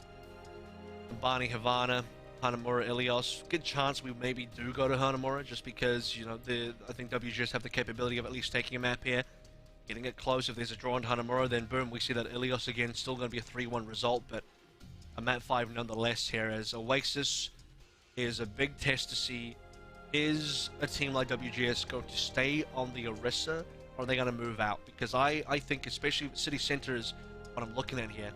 I don't know what order the maps are going to be in, so, if it's, when we do get a City Center, assuming we do, that's the one sub-map where probably WGS have to move on to a different comp, and that's when you see them having to play ball. Have to play ball, very literally. At any rate, I just to kind of reset the stakes of it, like, we are expecting CC to win. They won pretty dominantly against GC Busan. The way we kind of contextualize that map, there's the boat, by the way. The way we kind of contextualize that map is, or that match rather, is it's like GC Busan were able to win on 1 game mode. They played particularly well on 1 game mode. Assault ended up being a draw. And Team CC just absolutely flattened GC Busan. So if WGS just get less flattened and still lose, that would be a better result, in my honest opinion. Or if they can you know, perform consistently and then maybe even win a map somewhere, that is a good result as well. I'm gonna write that one down. Pixie's keys to victories: less flattening. Less flattening. More. What is the opposite of flattening? Is don't be a crepe. Creases? At least be like a pancake or a flapjack. More kinks, more creases. Is that? Please don't ever say more kinks on air again. At any rate, WGS I said it now. twice already, so you know I've doubled up. Well, I know I've said it too, so you've really just dragged me down with you. But Easy Han with the firing line straight down onto head, and it's no immortality field for Team CC, but they don't really seem to need it. They seem pretty unstoppable as it is. The dive forward, they'll be able to drop Bono. Wu Yao just up front and center for a whole lot of that as well. By the way, took a lot of pressure in that fight, but Team CC even getting the cap partway through that, a resounding success in the opening skirmish. And hitting all the instantly over towards the Hanzo. That's been his signature so far this season for the most part, and better matched up over into the Orisa mirror anyway. I think if Easy Han gets an opportunity, might want to swap on over. Right now has the Deadeye available, just going to show how much damage was done in that previous fight. Both teams have this window, and Matrix will be played here very shortly. It's going to be the Matrix from Arong. Nice early kill into someone, actually. Team CC, despite their own Matrix, they're going to lose another one. Half just kind of gets taken out. Heads clean off the shoulders. Albam is there in the trade. This is a significant opening for WGS. They're going to pressure forward using that immortality field. Easy Han actually started channeling the Deadeye there. Not sure if that was intentional or a fat finger. At any rate, if he swaps, it's not the end of the world. Innovation trying to get one out with attack. Visor ends up paying off big time. WGS over pushing a little bit. Now you see Arpen coming way back.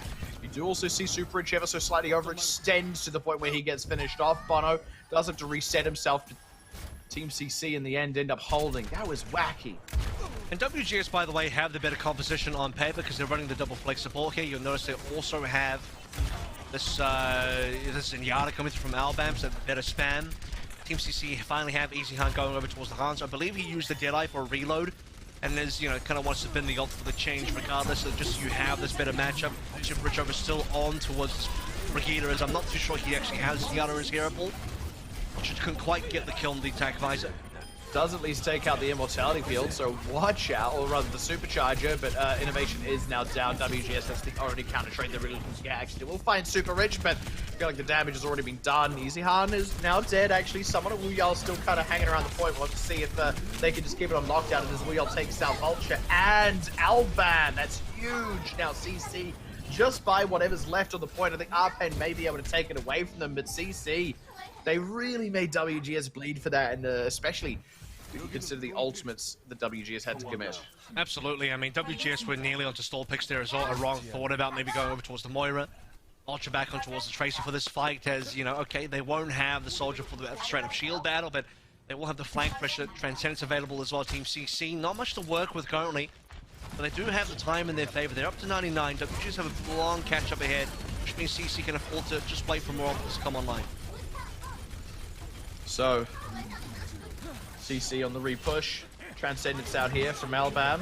So, kind of doubled up a bit with the immortality field. They've taken out half the immortality field, so that's an opportunity. Visor from Innovation. No, it's going to be 2 for 1 so far. The rally running has done absolute work for CC. When that kicked off, they were all a little bit low, and WGS had a bit of an opportunity, but it ends up pulling them back without too much issue. And then obviously Innovation going absolutely off with the tac visor and just the outright damage. So pretty comfortable retake from CC. Wu Yao and someone have been really doing quite well in the damage department. Wu Yao's been very active in the kill feed with the Diva. You know, a lot of damage, don't get a lot of frags, someone as well.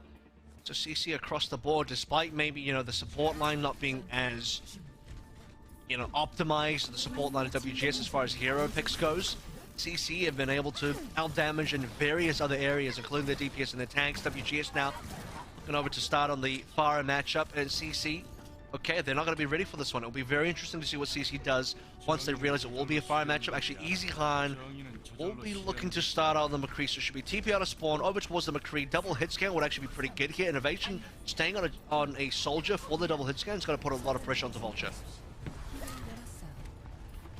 A lot of pressure indeed. Vulture just hanging around. I like a Pharah. I don't have a whole lot to say. You say Vulture's hanging around? Shots, which has so far been nothing, as CC just kind of setting up on their slow rotation here. Mortality field to keep them safe for the time being. They're just chipping away, trying to take a tank out. WGS do have the position on the point for the time being. And this time CC has far better shield break than WGS do. We're starting on towards the Mercy in the back at the same time. Vulture at least get a frag. It's not going to really make this fire worth it, and Alban probably goes down very shortly as well. Yeah, that's going to be 2 for nothing. CC of a 6-man. The rest are going to get wiped as well. That was a really, that was a pretty ballsy play by Vulture. He's spotted a potentially isolated member, and there was like a critical rocket in there. If he'd been able to get an extra hit, then that would have been a kill, but instead gets traded out with Easy Hand, and all the dominoes fall pretty quickly thereafter. Instant swap over to Hans though as well. I mean, let's be fair, Farah is not usually that good in University. Anyway, if you want to play Farah anyway, Garden's pretty decent for it. Garden's already gone. CC already won that one. We had questions about what happens with the City Center. I mean, we might not even get to City Center at this stage. Let's see if a wrong on this window can do anything. So far, getting 2 kills. That's pretty good, actually. Immortality Field as well, which means they'll pick up both the supports. So that should be a clean fight win here from WGS. They did lose a wrong, but you don't really mind. Also very efficient in terms of ultimate usage, which is a turnaround they sorely need when you consider Vulture is fresh on the spick. Hidden over towards this Torb is not going to get a lot done. I actually do wonder why Hidden started on the Torb. That's usually an anti-dive kind of hero, and are they really expecting CC to go hard dive here? I mean, that's a possible read. The CC just start on the Orisa, they start on the poke, and Hidden's going to do far less poke over on the Torb. Molten Core's there, but what do you catch on this Molten Core? You can spray it onto someone, but he'll just walk out. So WGS probably not going to find a huge value off this. I mean, he is going to lay it down at least, trying to get it in the approach to the point itself, and yeah, it just doesn't really threaten Team CC. Bono gets demexed as well and killed off, so that's huge now. It's the supercharger from Arpen, not really getting a whole lot done. Kills actually coming through finally, trading back WGS. It's 2 for 2 so far, 3 for 3 now as WGS is starting to look pretty lean. Wuyal gonna reset the mech. Innovation with attack visor. WGS is just kind of letting this space go here, trying to see if they can push back in maybe, but Wuyal is just taking up so much attention on these flankers. Arpen low, Albam coming into the rescue. WGS going to be able to bring some members back into the fight here. Did you see Wuyal into the high ground, just pulling 2 members off by himself in a 1v2? Doesn't go down, really good matrix. Innovation with the solo frag over towards Arong now. Assisted by someone, Supercharger CC getting the clean lead here. We'll have to see if the Dragon Strike can get something done as well. It's separating Bono from his team at least, but he dives onto Innovations. That's at least a traded kill as Arpen does go down. CC though with a man advantage. Despite that loss there, Bono going to be able to get back in this mech and also keeps the point clear for a couple of critical moments. So WGS are actually holding on to this. Even if they lose this fight now, they've extended a pretty significant lead. And they might not even lose this fight. The flashbang looking to come across doesn't quite catch the kill, but the kill's coming through on the other side of the fight anyway. I mean, CC, they're in full retreat here, trying to reset ahead of the 99%. And they might not be able to get this properly as well. Someone coming back over towards a ball now. CC have at least got this window up and available. You can use with easy kind of Innovation. The angle has to be perfect though. Innovation can't quite get any shots on. Yeah, he's just kind of being harangued off the point. No good clean lines. It's a 1-for-1, but a kill on Super Rich is huge right now. No Immortality Field either means half is sitting Dutch. And look at that. I think this is maybe going to be it. Hidden as this running. They did at least lose Arpen in the middle there. That threatens them ever so slightly, but WGS, they're going to be able to finish off someone. Very nicely done. And Innovation again, no shots onto the point towards the end. So WGS, they keep it open. And that felt like, you know, one really extended fight the entire way through. WGS cap, they started up from the 1%, but from 0 to 99 for them, it was pretty fast-paced. I don't really remember seeing CC kind of reset at all during that entire phase. CC were very keen to get in the face of WGS, try and find some picks, trying to keep the fight going, not quite wanting to give away positioning for free, not quite wanting to just back out and respect WGS. And WGS never let up either. I mean, you see that final engagement, half drops down the amplification matrix, and WGS, they just dive straight onto it. And WGS, you know, we talk about respect here, WGS are also just going to go straight for CC. Not going to give them the respect of backing away from the window. They're just going to play directly into it, smash through the window and into the face of CC. And as we head over towards City Center, question answered. Arpen is not going to move away from the Orisa, and the adaptation from CC is they are reading that Arpen is not going to do the Orisa, not going to move away from Orisa. That's what they believe is going to happen, and they're going to play Ryan in response, which actually plays pretty well into the Orisa. Yeah, I'm liking this. I'm liking this out of CC. Also, you know, not something we see a whole lot of. It's kind of nice to see a Reinhardt again. I miss Reinhardt like I miss Oasis and Godalis. I don't. At any rate, Arpen taking a little bit of pressure early, to be expected. are wrong there. Immortality Field has to be committed both sides, but both now lost it. But it's WGS struggling more. The members lower. No healers left on the field for them. The rest are going to fall pretty quickly thereafter. So they're going to lose someone here pretty quickly. Look at the damage done, by the way. 85% charged up already, and WGS will fall by the wayside. Already thinking about doing some changes here. Olbam over towards the Zen. That means they want to go for more long-range damage. They want to go for more poke here. I don't know if CC will allow them, because WGS, okay, how do you do this? You want to start retaking on towards the point somehow. You got to set up angles. CC are going to brawl you every single time. That's why CC start over towards the jump pad side. They land directly on top of WGS, just start swinging. Someone doesn't even care about his own life. Shadow's already in, it'll miss. Ooh. Pulse Bomb just gets shielded out pretty handily. Vulture gets taken out as well.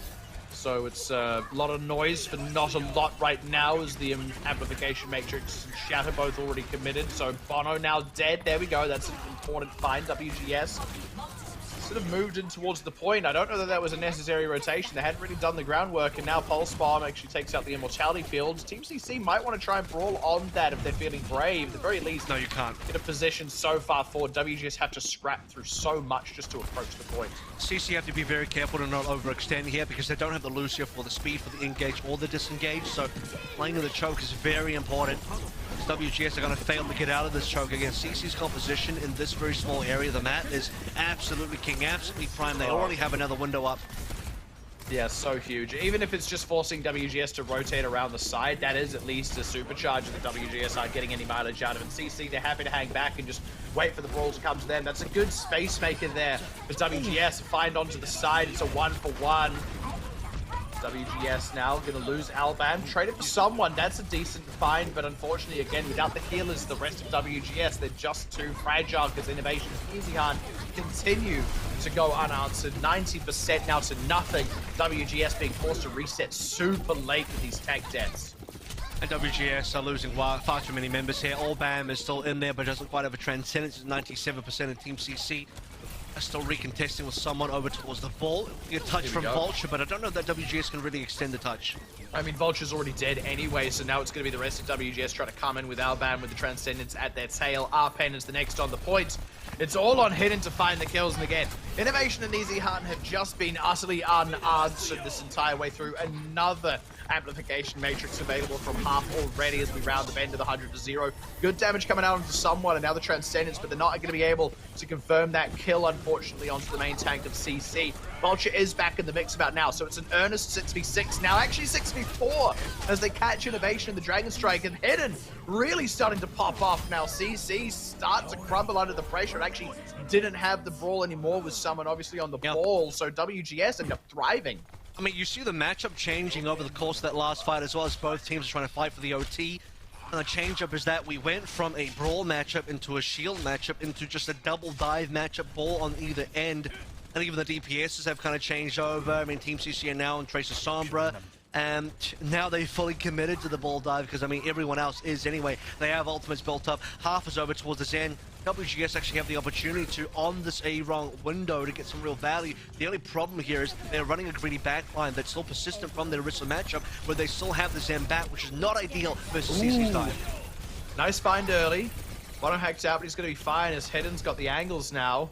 And suddenly, now that WGS is forced off the Orisa, and CC are also, by extension, not on the Reinhardt anymore, we're actually seeing the shoe on the other foot. WGS is starting to look more and more comfortable on this defense. That's because they have control of the high ground here. So what CC need to do is use this EMP, really attack the high ground with it, and then pressure down these two supports, because there's not a good peeling. WGS's backline, again, very greedy. Innovation, Easy Hunt, Wukia, all these guys, someone dropping the top, they can absolutely destroy a Zen backline. They do have to get past the Transcendence, especially versus the EMP. That's going to be a pulse in a way as well. Really nicely done by Bono there, just marking on the defense. Keeps them alive. Good trades coming through. Wu Yao dead. EMP still not quite committed as that rally is running, getting a lot of work done here for Team CC, but Vulture on top of it as he finds Easy Hunt, and it's going to be no EMP available. Alban does have to use the Transcendence. He was just a little bit threatened, or at least the team was a little bit threatened around the side, but either way, now WGS, this is a slow, protracted fight, and they're about to hit 90%. Absolutely. CC knew they were going to lose that fight anyway. Super Rich even put in that rally to try and save it on a 4v5, I believe was the number available. And now onto a McCree, so just making up for the deficiencies of the back line. Now there is a little bit of peel available. That EMP is going to be king, though. We need to see this EMP hit hard, and it should catch double supports, or at least the one. Okay, it only finds Albam. Wrong, the Immortality field is at least taken out early. They don't find someone. He's able to roll away to safety. That's really big. Actually, they do find half, though. Trade's starting to come through. Arpen, nope, not going to be able to keep him alive. That was going to be important. Bono's got a self-destruct. Might even just have to use it to clear space. Wrong pops the window down. They need to try and shoot through it as Innovation goes wide on the pulse bomb. There's the self-destruct to lay out. Wrong trying to keep himself alive, hopping away to safety as they're just waiting to get these members back in. Hidden will be coming in hot. Vulture goes wide of the pulse bomb and dies. Oh, that flips it back to CC. Not an unexpected result, but actually WGS nearly had that in the last fight. There was certainly an opportunity, and then everything just misfired. Nothing quite worked out for them, unfortunately. I mean, I think WGS were on borrowed time. I think the matchup wasn't going to be as good as CC. As long as CC found one good fight on the EMP, it should be over. It should have been a one and done. CC are 99% anyway. I just found it really interesting, this sort of evolution of the team comps as we move through that map. And there's actually one thing that WGS should have done at the start, which seems fairly obvious now in hindsight. And honestly, they could have made the swap as well. Is they could have just gone the Pharah versus the Brawl match. I mean, you saw that someone come out on towards the Rhine. You lost an initial fight. They showed the Pharah as well on University, so they can actually play. We know they can go towards it. And yeah, it's not going to be useful for University when you got a limited skybox to use and it's versus double hit scan, but versus a Brawl, it is absolutely perfect. And they didn't go towards it. It took them a long time to get a fight going. Eventually, they just start pushing forward and start aggression towards the point. And I'm surprised it even got that far because they were struggling to get through the chokes to start with. But when we get into the OT and both teams start changing our compositions, WGS having technically won the last fight, snowballing through their support ultimates because they were on Zen BAP the entire time for the most part, getting the high ground control on the jump pad side of the map as well, being uncontested there because you have this very fresh Team CC composition who are newly building ultimates. Yeah, they're going to have the advantage and they really push that far in terms of how much percentage they can get. But once you get towards the end, you have one player go down, coming back over towards a Moira, use the Ant Matrix, but you don't have great members to use it on anymore. Yeah. And, I mean, to me, it was only going to be a matter of time before CC were going to overwhelm with their superior comp. Credit to WGS for making it interesting, and, you know, there was at least the outside chance of someone just kind of popping off and fragging out. That is someone as in the general term, not as in the specific player, but doesn't quite come to fruition. And yeah, again, the unexpected result ends up coming through. Team CC, though, they were just a little bit tickled on that one. So now as we move on to Numbani, for one thing, that's what WGS are going to hold high. But obviously for Team CC, they would like their wins to be looking a little bit more comfortable than that, especially when you consider what T1 were able to accomplish across the Oasis against JNGK just prior to this. That's kind of what CC want to be hitting. And as a reminder, there was a 99-99 on the first one, and then a full 100-0 shut out, no contest, no questions asked. So WGS at the very least outperformed that. Obviously, that's not really the relative metric they're looking at here. We'll have to see how Numbani goes and whether CC can make this a little bit more one-sided than what we just saw in Oasis. I will say, though, for Oasis, because it is a control map and the opening in a neutral fight is so important there for snowballing, you did see that WGS, unfortunately, twice in a row on both University and City Center kind of had a bit of a misread in matchups, or you could say that perhaps it was CC having the superior read. That is absolutely true for City Center in terms of the Rhine pick, and that is also true on the opposite end for, you know, a more of a poor read coming through from WGS choosing to play the Pharah early. So twice in a row, they did end up just, you know, having that unfortunate matchup. But now on Numbani, depending on who attacks first, that can be mitigated. We'll see, you know, if you are the side of WGS, do you bother to go on towards an Orisa attack or defense? Should be pretty good. I mean, Orisa attack means you have to really favor that left side staircase, trying to take that high ground. I would suspect that CC are going to go towards a Winston comp here, so AimGod probably isn't going to be subbed in for this map. Half is usually the Ana player, I think, so assuming it is going to be the Winston comp, that should be how they're going to play through this. Now, is there a possibility for Spectra? Depends on how hard they want to go towards a dive and if they want to play the Hanzo either. So if not, Innovation Easy Han for the Tracer Sombra could be a good look as well. I got a question for you. Last year, what was the first takeaways you got when we came out of level 4 lockdown and we could get takeaways again? By the way, AIM got in over half. I don't remember. I really don't. Because that was a whole big deal. Everyone was talking about what the first thing they were going to get was. Well, the problem there is there was just like lines going out onto this road, bending around like 50 cars long. So no. Okay, in that case, I know exactly which one you went to because I know exactly what restaurant that was. No, I didn't go to it because the lines were too long. So no. Fair enough. I specifically avoided it. So AIM God's going to come in to play the Ana. So usually I think, you know, the choices so far from CC in the past matches has been that AIM God plays the Zen, and they can still go towards the Zen a little bit later on. Let's start on the Fire defense. Innovation Fire is usually not what I expect Innovation to be on. If anybody, Spectra would be the North Fire player. However, with Easy Hunt Innovation in here, I mean, what it does say is they don't plan to run the Fire for long. They want to start out on this and move away from it. The more important thing we talk about is the fact that Hidden is on a Bastion. So they are going to do this very aggressive high ground take over onto the... Well, no, they're not actually. They're going to go below. Below ground. Yeah. Okay, they've certainly got the shielding to maybe make this happen. The teleporter's there. They need to set up Hidden. He takes a Bionet on the way. So they've already lost one of the critical healers here. This is not working out the way they want it to. And there's even a rocket barrage. You just kind of go all in on top of them. And yeah, there we go. Completely unloads. 30-second rocket barrage? Yeah, totally didn't work for WGS.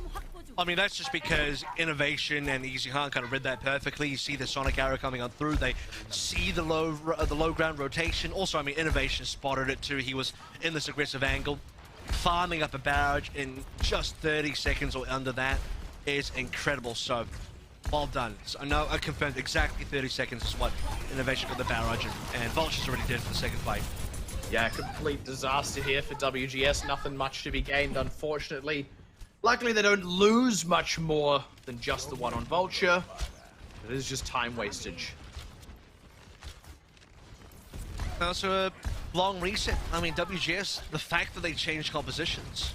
I mean, not everybody, but enough members that it just feels like there's a huge slowdown. The Nano's been delayed heavily. AIM God will finally get this Nano. The reason why AIM God's Nano is delayed is because, I mean, there just hasn't been as much time to slowly farm things up. This window's really important though, but Innovation has a good angle. It's looking pretty solid. Just the one trade back, and yeah, another rocket barrage. I mean, he was out of targets. Got to the point where he's just looking around. He's like, anyone else? Anyone else want to walk into this? And Hidden even steps out and goes, yeah, I'll take one. I'll take one of your rockets. Fair enough. This is another situation where CC's opening compositional read. And this might not even be a read. This could be total luck, total RNG. It could just be that, you know, they picked something that was overall going to be safe, which Fire is kind of feels safe for a defense. Is WGS rolled out on a Bastion comp, which is going to stick very closely together, TPing around.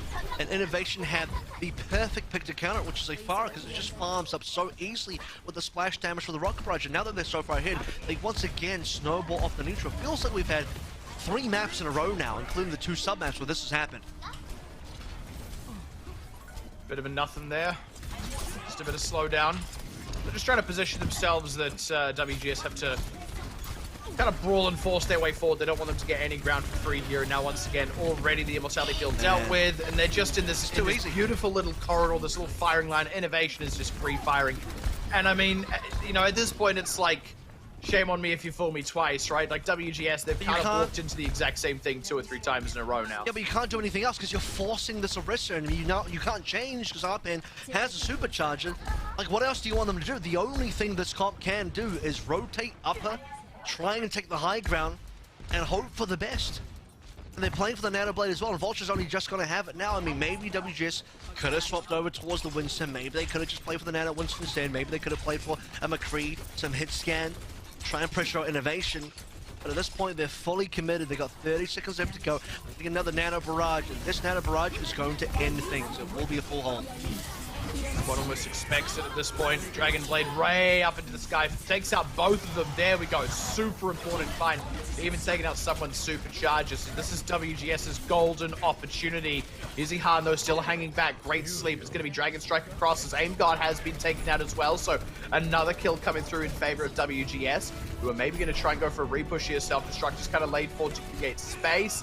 Nope, they're going to have to let this one go. Vulture even dying late. Hold on a second. Nope, they've managed to dive on with Wu Yal. So keeping this one alive and open. He knows that he's just a sacrificial lamb to see if they can get anyone else in the mix. Innovation raised after going down to a wrong. but not in time to get back in the fight and turn things around. So WGS finally find their cap. I have been known to curse teams, so there it is. Sorry, CC. I apologize. My curses are very effective, that's well known. As Team CC are not going to get a successful barrage at all. And they don't even change to the expected, maybe if someone wanted to really extend that fight and go for the retake, would have swapped over towards the ball, given some time for innovation. I'm almost a little bit surprised they stay on the Pharah because, you know, you could have gone over towards Tracer for the retake there and force more at WGS. That would also mean that you are going to play that for the defense on B. But we're at the sort of point now where I don't know the Fire is going to be very useful anymore. We are seeing diminishing returns for Fire and defense, and it's going to get worse, we've got to see as well. So you see now innovation brought quite low. Will just back up, still has the Mercy in the pocket, but it takes a bit of the pressure off WGS, at least for a moment, but innovation is straight back on with the pressure. Someone going down. Traded with the wrong is a nice find, with Vulture slept as well. Innovation has more time to just kind of play in the skies here. Vulture will be able to slip away from safety as Hidden kind of keeps the DPS side of things on lockdown while his buddy is having a nap. WGS just keeping as much of that momentum as they can. CC at this point are just diving bodies on the point to slow it down, but WGS are winning these fights. What you almost need is a dive tank to make this Fire work now, because there's just no setup. You need the Fire to set up, you need your Orisa to set up. No one really wants to dive in, no one wants to touch, no one can engage the fight for you. So you have to give up so much space to try and make this work, and now the window comes on through. All right, innovation has an angle. No one saw that coming. The nano boost as well on him, just the extra oomph. All pays off pretty nicely, the damage boost all coming through, and doesn't stop the cap obviously, but it does force a reset from WGS. It's really important for innovation. That's what they needed to see, that's what they needed to get done, as you know, you need Fire to be hitting WGS as they approach, as they go for the rotations. And honestly, I don't mind the spawn camp either, because this is effective, this is what innovation can do in this Fire, this is what Fire does best. So WGS have to get past innovation first before they can do anything else. You can see that because they're still running Orisa themselves as well. They have to kind of set up really far away. They're so far off from an attacking position. In fact, look at the supercharger. They're supercharging on B, and CC, honestly, CC don't even have to fight this. If CC wanted, they can just disengage now. Nope, they're going to go ahead. I mean, they've already committed a nano boost, now has expired. Someone even puts down his own supercharger. They're just trying to keep the space way, way open. They don't want this cart to go anywhere up on C at all. They do find Hidden in that as well. So it's quite a big investment from CC for what it's worth, but with the kill on Arpen, one could fairly say that investment has paid off. And this is kind of the opposite problem now, is that WGS just can't have any sort of backline pressure. Yeah, I know Vulture's playing the Tracer, but look at the rest of this. Should be an easy frag coming through onto Albam. Nice WGS have ultimates, but it feels like they can't start a fight. And the other issue here is you look at the payload position, it's barely moved from the B cap. If this payload was further forward, Vulture could go for a back cap, and that would instantly pull back CC. Here, Vulture can't do that, because CC have eyes on it. Innovation just needs to make sure he doesn't take too much damage. By the way, Aim God died. Usually that would present enough of an opening that WGS, with the quicker respawn, could take out CC. But CC were at such a kill lead with such a positional advantage. It's taken all the way up until now with the frag coming through onto someone. Here we go. For WGS to finally get the carbine. That's gross. Just a solo barrage on Vulture, and he lives on 2 HP. I did not expect the barrage. Possibly overkill. I know you were flanking for a barrage anyway, but that was unrequired. Unnecessary innovation. Still alive right now with Halio Chen. Okay, they need this Valkyrie deadly. They need it now. All right, let's see what they can accomplish now as WGS. They're still kind of keeping the cart going. Innovation. Keeping the rockets on the backline as well as the rest has to come towards the Aim Guard. CC. To keep members in it. They forced WGS off the cart, so now it's on WGS to respawn. They lose Arpen. Bono will be able to get back in the mech, but they're starting to look a little lean now, taken straight back out of the mech. Hidden killed off, and there we go. That should finalize it. And similar almost to what we had again in the last matchup between T1 and JNGK, wherein what was nearly a full hold on A ends up being nearly a full cap on C. Although this time it's not quite as far. Not quite as convincing. The difference is like maybe 5 to 10 meters, so I'm really splitting hairs here, but at the same time, WGS's final little bit of push was good, considering they started the C push with nothing to work with at all as far as the payload distance. The payload didn't move. It was just sitting where the B cap was right at the beginning. And Team CC got a spawn camp going. One of the most effective spawn camps I've actually ever seen from a C position, from technically a C defense, right? But they were defending on B because they were spawn camping so hard and so effectively. And you'll remember that I said the fire was going to get less and less value as we progress through the map, diminishing returns.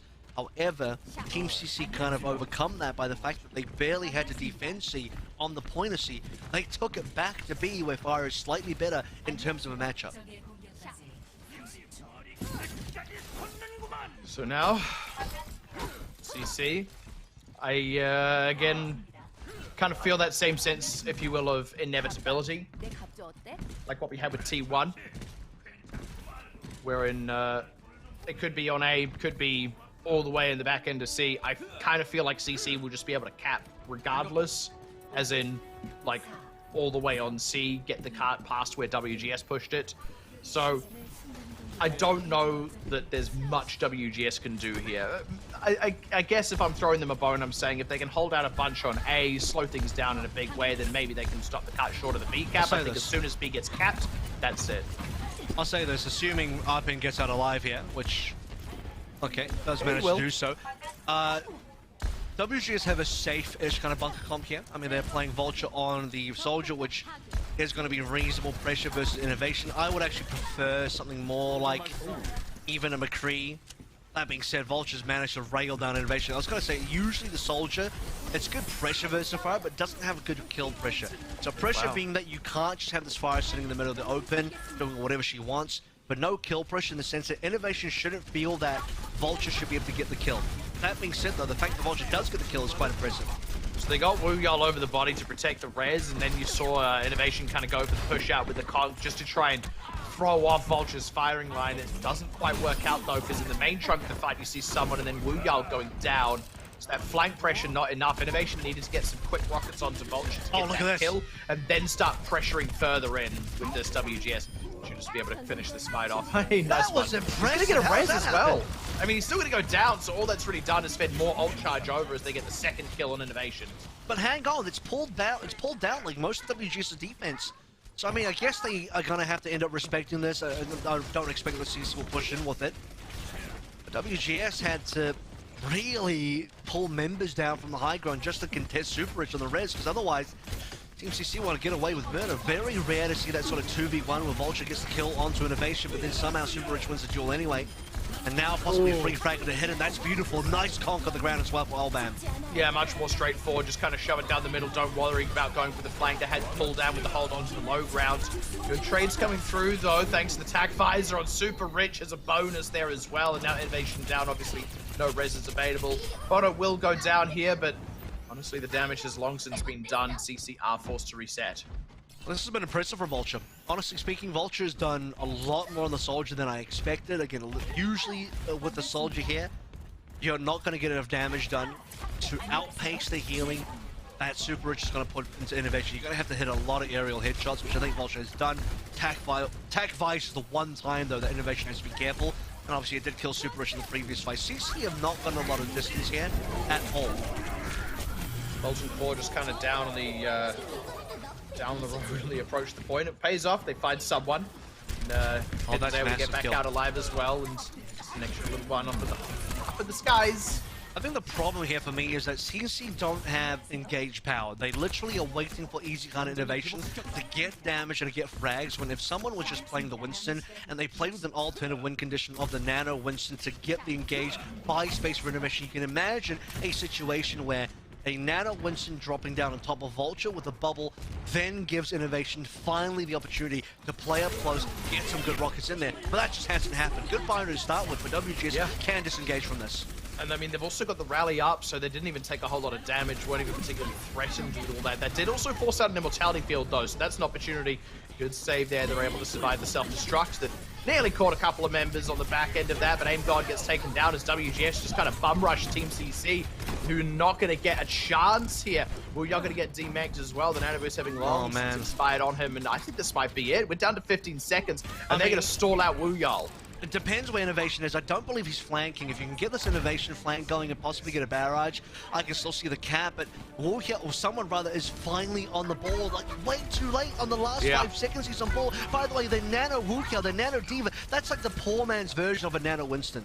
All right, so last-ditch attempts here is someone having to keep the point alive. They've already just taken the brawl elsewhere. Oh, Taking out innovation, that's big. I don't know that Super Rich can go for much of a res because it would take the attention of a tank away from the point itself. And speaking of tanks, Vulture just sitting pretty, drilling damage into someone to drop him.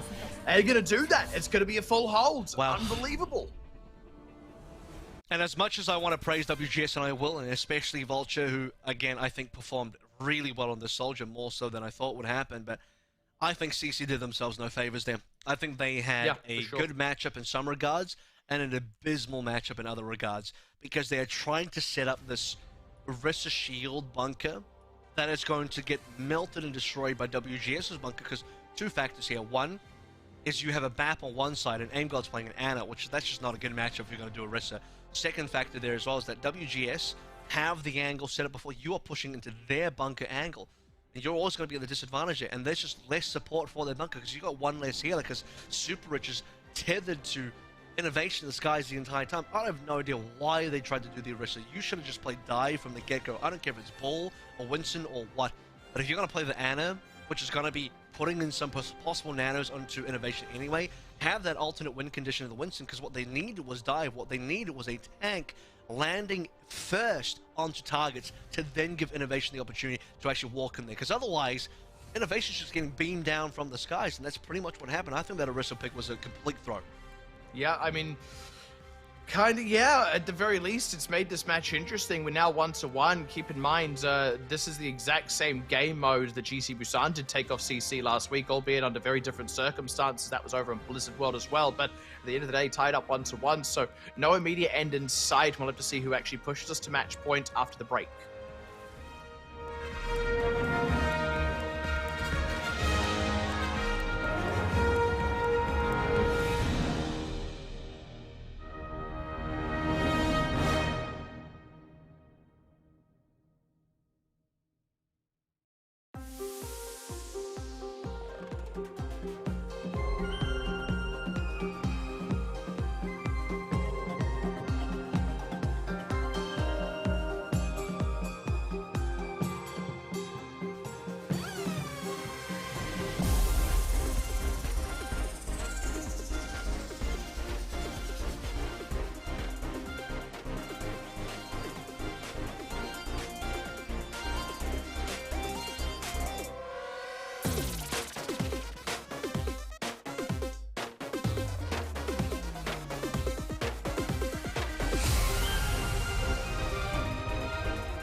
Well, we're 1-1. I don't want to say that this isn't what I expected, but I kind of have to, because I said very plainly at the start of CC's attacking half and Numbani that I had that sense of inevitability that they were just going to win it anyway, and then they did it. They got fully held, and I mean, as we were kind of talking about before the break, that is in part due to their own decisions, compositionally speaking. So there is that factor to it, but you've got to credit WGS as well, very fairly. I think Vulture being a very much a highlight of their defense there on the Soldier 76. So on the whole, like, it's one thing to present an opportunity, but it does show WGS's ability to actually capitalize on it in a way that does genuinely stop CC short. I don't think I'm super surprised that we're going to at least a map 4 here, because, you know, going into this, we talked about the maps and I'm looking at it and saying, honestly, I think we might see a Hanamura today. And, you know, even on Hanamura, if it's a draw, we might be seeing Ilios today. So this was a series where WGS have been a team that is kind of punching above their weight slightly, that they should be able to take a map off teams like CC. Now, they didn't quite do that versus Talon, but Talon just might be of a different breed so far. Talon are deservedly the #1 seed currently in Group B. CC got 0-3'd by Talon. It could just be that Talon are far too far above anybody else. It could be like a one-team race in Group B, which is why we're seeing closer games across the board for everyone else. But CC should still be the favored team here. Yeah, it'll be one map given over to WGS, but assuming CC kind of learn from the mistakes of Numbani, they can still definitely clean up 3-1. One would certainly expect so. I am ever so slightly, again, as I remarked before the break, ever so slightly reminded of CC versus GC Busan just last week, wherein CC won the first control. GC Busan takes out Blizzard World, which was the hybrid that week. Then obviously CC hit back on Escort. We go to a draw on Assault. We go all the way to the next control. The thing is, the ones that CC were winning there were extremely convincing.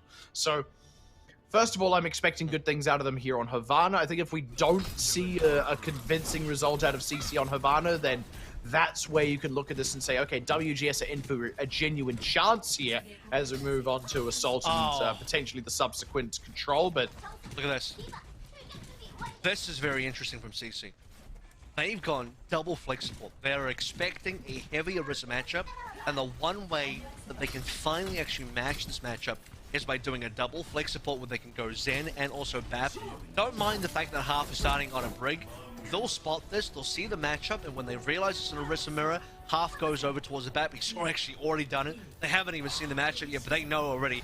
And they'll also have Easy Hana moving over towards the Hanzo, and they will have the perfect setup here where WGS start Albam on towards the Brigida, and it will be inferior. Arpen already taken a couple of licks there, and obviously you'll see half charge up his ultimate well in advance of, in theory, any of the other supports, though Arong is actually keeping good pace so far as Team CC make their initial approach. Now Bono taking the heat for the time being. WGS need to be careful how they actually juggle the aggro on these tags, because Arpen's in trouble here. Yeah, he's going to go down. That was a little bit more aggressive than was necessary. Now Bono looking to be under fire, may be able to slip away, but the tide is starting to overwhelm them. Sort of the waves, it's like when you try and run away from the waves as they come in, but you're misjudging the speed, and you're getting a lot more than just your feet wet, because you also didn't notice those submerged rocks, so you end up tripping and falling and drowning. That's what happened to WGS just then. This is going to be one of those things where for WGS, I mean, it's almost stuck between a rock and a hard place. It was going to be awful for them because they can't start on a bad Zen themselves, because if they do, CC can go dive and be a bad matchup in terms of having to really susceptible backliners to flanks, traces, sombras, etc. The response here is going to be Albam moving over towards the Mercy. Dragon Strike coming on through. It is damage boosted. That could be a something. Some decent damage onto Wu Yal in all fairness, who shouldn't get demexed here with that Immortality Field running, and haven't really got a good angle in the Immortality Field, but it has just run out the natural way as they still lose Wu Yal's mech. Traded for Bono's mech, mind you, but Innovation's taken out, someone picked up as well, so WGS coming in hot. Bono's still actually alive as well. They can keep him alive to the end of this scrap and get him re-mech. That's actually a pretty nice turnaround. It's just one less slowdown, but Vulture going down super late. So actually now, WG's response to the double shield is just to play dive themselves, just to go play for the flankers. Obviously Vulture had a huge impact in that fight, and a situation now where CC are not going to find success. Half might want to swap actually back to the Brigida. Haven't really seen too much of Half's Brigida. I mean, he's not the main support player of the team. He's just kind of filling in for the capability of playing the double back line, and yeah, it's going to be the first target down as well. Nice find. Transcendence up from Aim God. Now they're going to commit to this as a wrong zone. Transcendence also running. CC, they have some decent ultimates trying to lean in on them. The supercharger, though, taken out already as Aim God has also died. There's just the one kill so far for CC. Albam a little bit low here, but they'll be able to run down Easy Han rather. Even as Albam does go down. Can't res yourself, Budge. Innovation having to translocate away. Wrong getting picked off, so actually no supports right now for WGS. This is an opportunity for CC, who have a reasonable respawn here now as Bono gets DMX. He's looking to get taken out as well. Vulture feeling the heat. He's going to have to maybe just give up a little bit of positioning here. Team CC, they should be able to finish this one off now. Innovation even moving over to the Sombra just to make Arpen and Vulture's life that much harder. Get CC across the line here. Possible late frag on the hidden. No, hell, it'll be pretty safe actually. Aim got down for the time being for WGS as they went for ultimates. It's a trade onto the backline. Both Zens have been collected. Not so bad so far. CC just looking to preserve as much momentum as they can. WGS are the ultimates for this though, so you should expect them to come in all guns blazing in this next fight.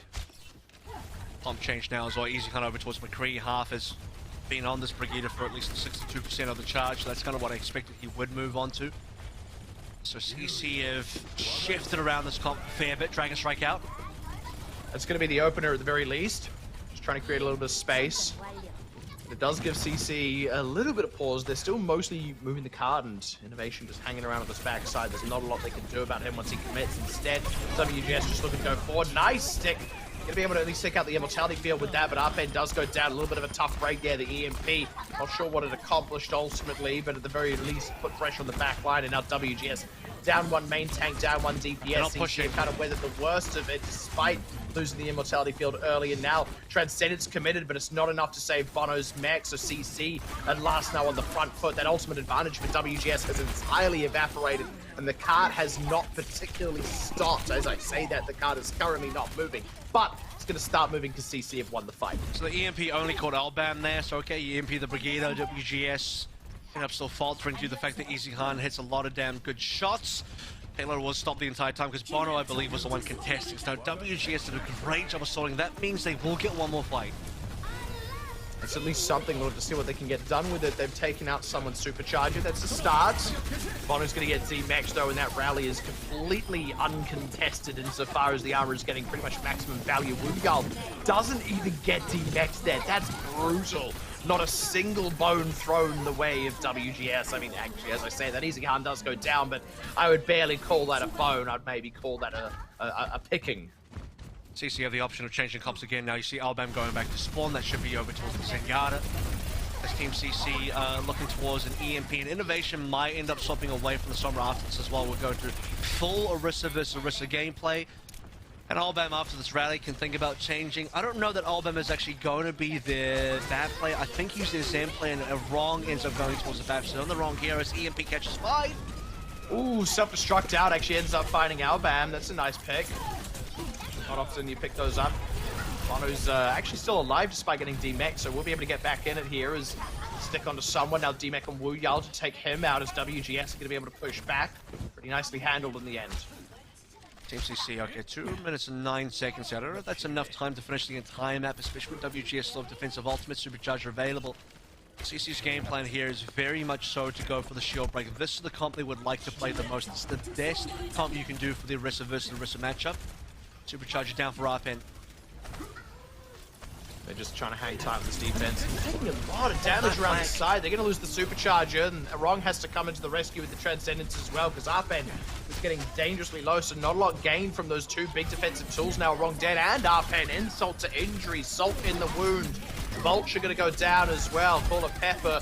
Albam as well. The whole of WGS stands hit and gets completely wiped, so suddenly it's looking like Team CC rather may yet be able to do this. Kind of a weird Matrix placement by Aimbot on the flank just to get down the supercharger, or at least had to walk away from it afterwards.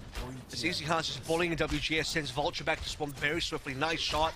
Sees a play on towards the flank. I believe that was a shot into Arpen, so they know the ball's behind here. CC have a lot of ultimates. They have to be careful about the ball dive though.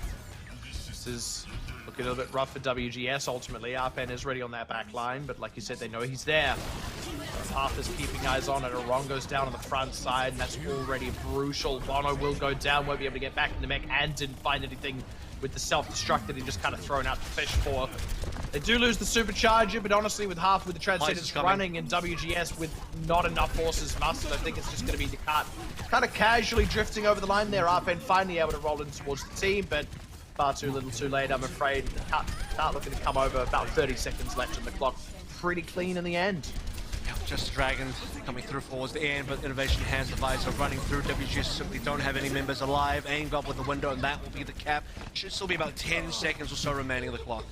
18. Yeah, 18. Not bad, not bad. And I mean, honestly, like, it was realistically finished at about 30 seconds left, and then just, you know, the few extra little trickle-on members and things like that. CC just kind of playing it safe, playing it careful, not going to sit down in the middle of the Dragon Strike to try and get it over the line then. They played cautious, so, you know, it ends up being a few more seconds off the clock. But ultimately, look, the full cap, there's no two ways about it, and now that sets the precedent. That's the mark. WGS must cap out, and then we still have to go to a time bank. So much of this was just an effective A attack, by the way, and that's even considering that WGS was able to come through on a dive, reset CC at least one time, so CC did have to go for a full wave of respawns, ended up getting the cap, moved through B, I wouldn't say 100% comfortably, but with a good amount of pace, considering Bono also contested the payload for a wide amount of time, because that final fight on B was so decisive, and that gives CC a lot of momentum forward on towards C. Got that early push through, had a lot of frags, went over towards a really good composition after playing a 5-man EMP, and WGS were just slower to respond, and they had, you know, a worse matchup as well. So now it's see what they can do on their own attack. Because they're the attacking team, they can try, in fact, they can just choose to match this double flex support match if they want to. With, I think a Wrong would need to go towards the bat, but Albam is usually their Zen. I think that's what they played a little bit earlier on. They have the Widow, and they also have a Mercy early on, probably just for the damage boost on the Widow shot.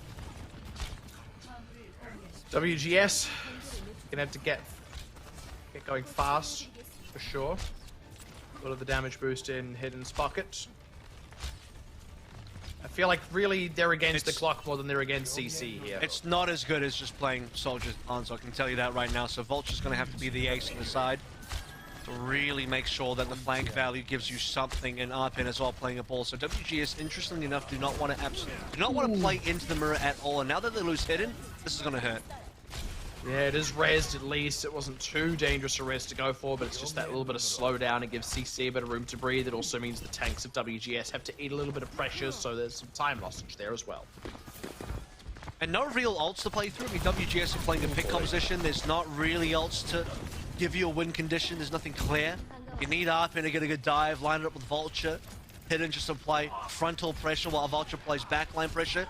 That's going to be a dick. It's going to be a kill. That does it. I mean, that's enough frontline pressure. Just heading straight down the middle, takes out someone, and now CC sorely on the back foot without that shield to hang behind. This is where you should be able to see RPN and Vulture get aggressive, even just hidden with the spam shots. So CC, they've got to duck for cover while that cart rounds the bend. See, by the way, that Half didn't even expect that someone was going to die. So he doesn't place the Immortality Field because he thought he saw someone would get out of there. Dragon Strike rakes across, but I think CC would dodge it fine. That's the Immortality Field of CC already dealt with. Just kind of hanging for a moment now is WGS. A couple of low members of the tank side of things, so the Valkyrie going to be popped. This is where they're going to try and maybe go for something. CC have a lot of good tools at their disposal, but Innovation first. Attack visor. We'll find a Wrong, no Transcendence, and then Vulture, a proper tooth. But I think that's even more than he was expecting to get out of that, because immediately he was being pressured by Vulture as he turned that attack visor on. So WGS, all of the hard work gets undone with just the one ultimate. See a Hidden even on the retreat, just hitting some taps, keeping Easy Hunt honest. Now that CC have managed to win that fight, mostly off the back of a brilliantly placed attack visor and good value from Innovation, get the two-piece there.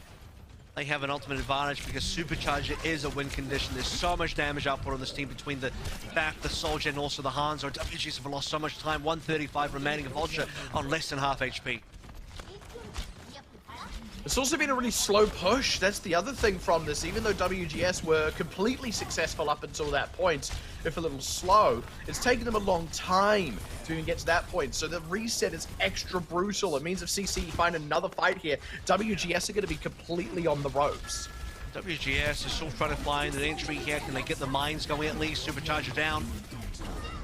self-destruct out. It's going to find out Vulture. That's a really tough break. They've at least got the Transcendence out this time, but without Vulture, they're just lacking that extra pressure. And even then, the Transcendence has now run out. There's nothing available aside from maybe a minefield, but that's not really your ideal ultimate here. There's still a Transcendence on Team CC, and again, it's just time lossage here. Albam's going to go down. Even more time lossage now heading to Innovation. Stays safe throughout that whole debacle. Bono gets demexed. That'll be a slow reset in WGS now final fight territory. I mean, WGS are not playing a team composition that relies on ultimate, but if you are going to find one ultimate, at least for an engage, Minefield's probably it. So if there's one ultimate I do want to see, it's up and drop on a Minefield directly on top of the bunker, ideally on top of Easy Kind of Innovation as well, but that's one of the few ways WGS can get a fight going.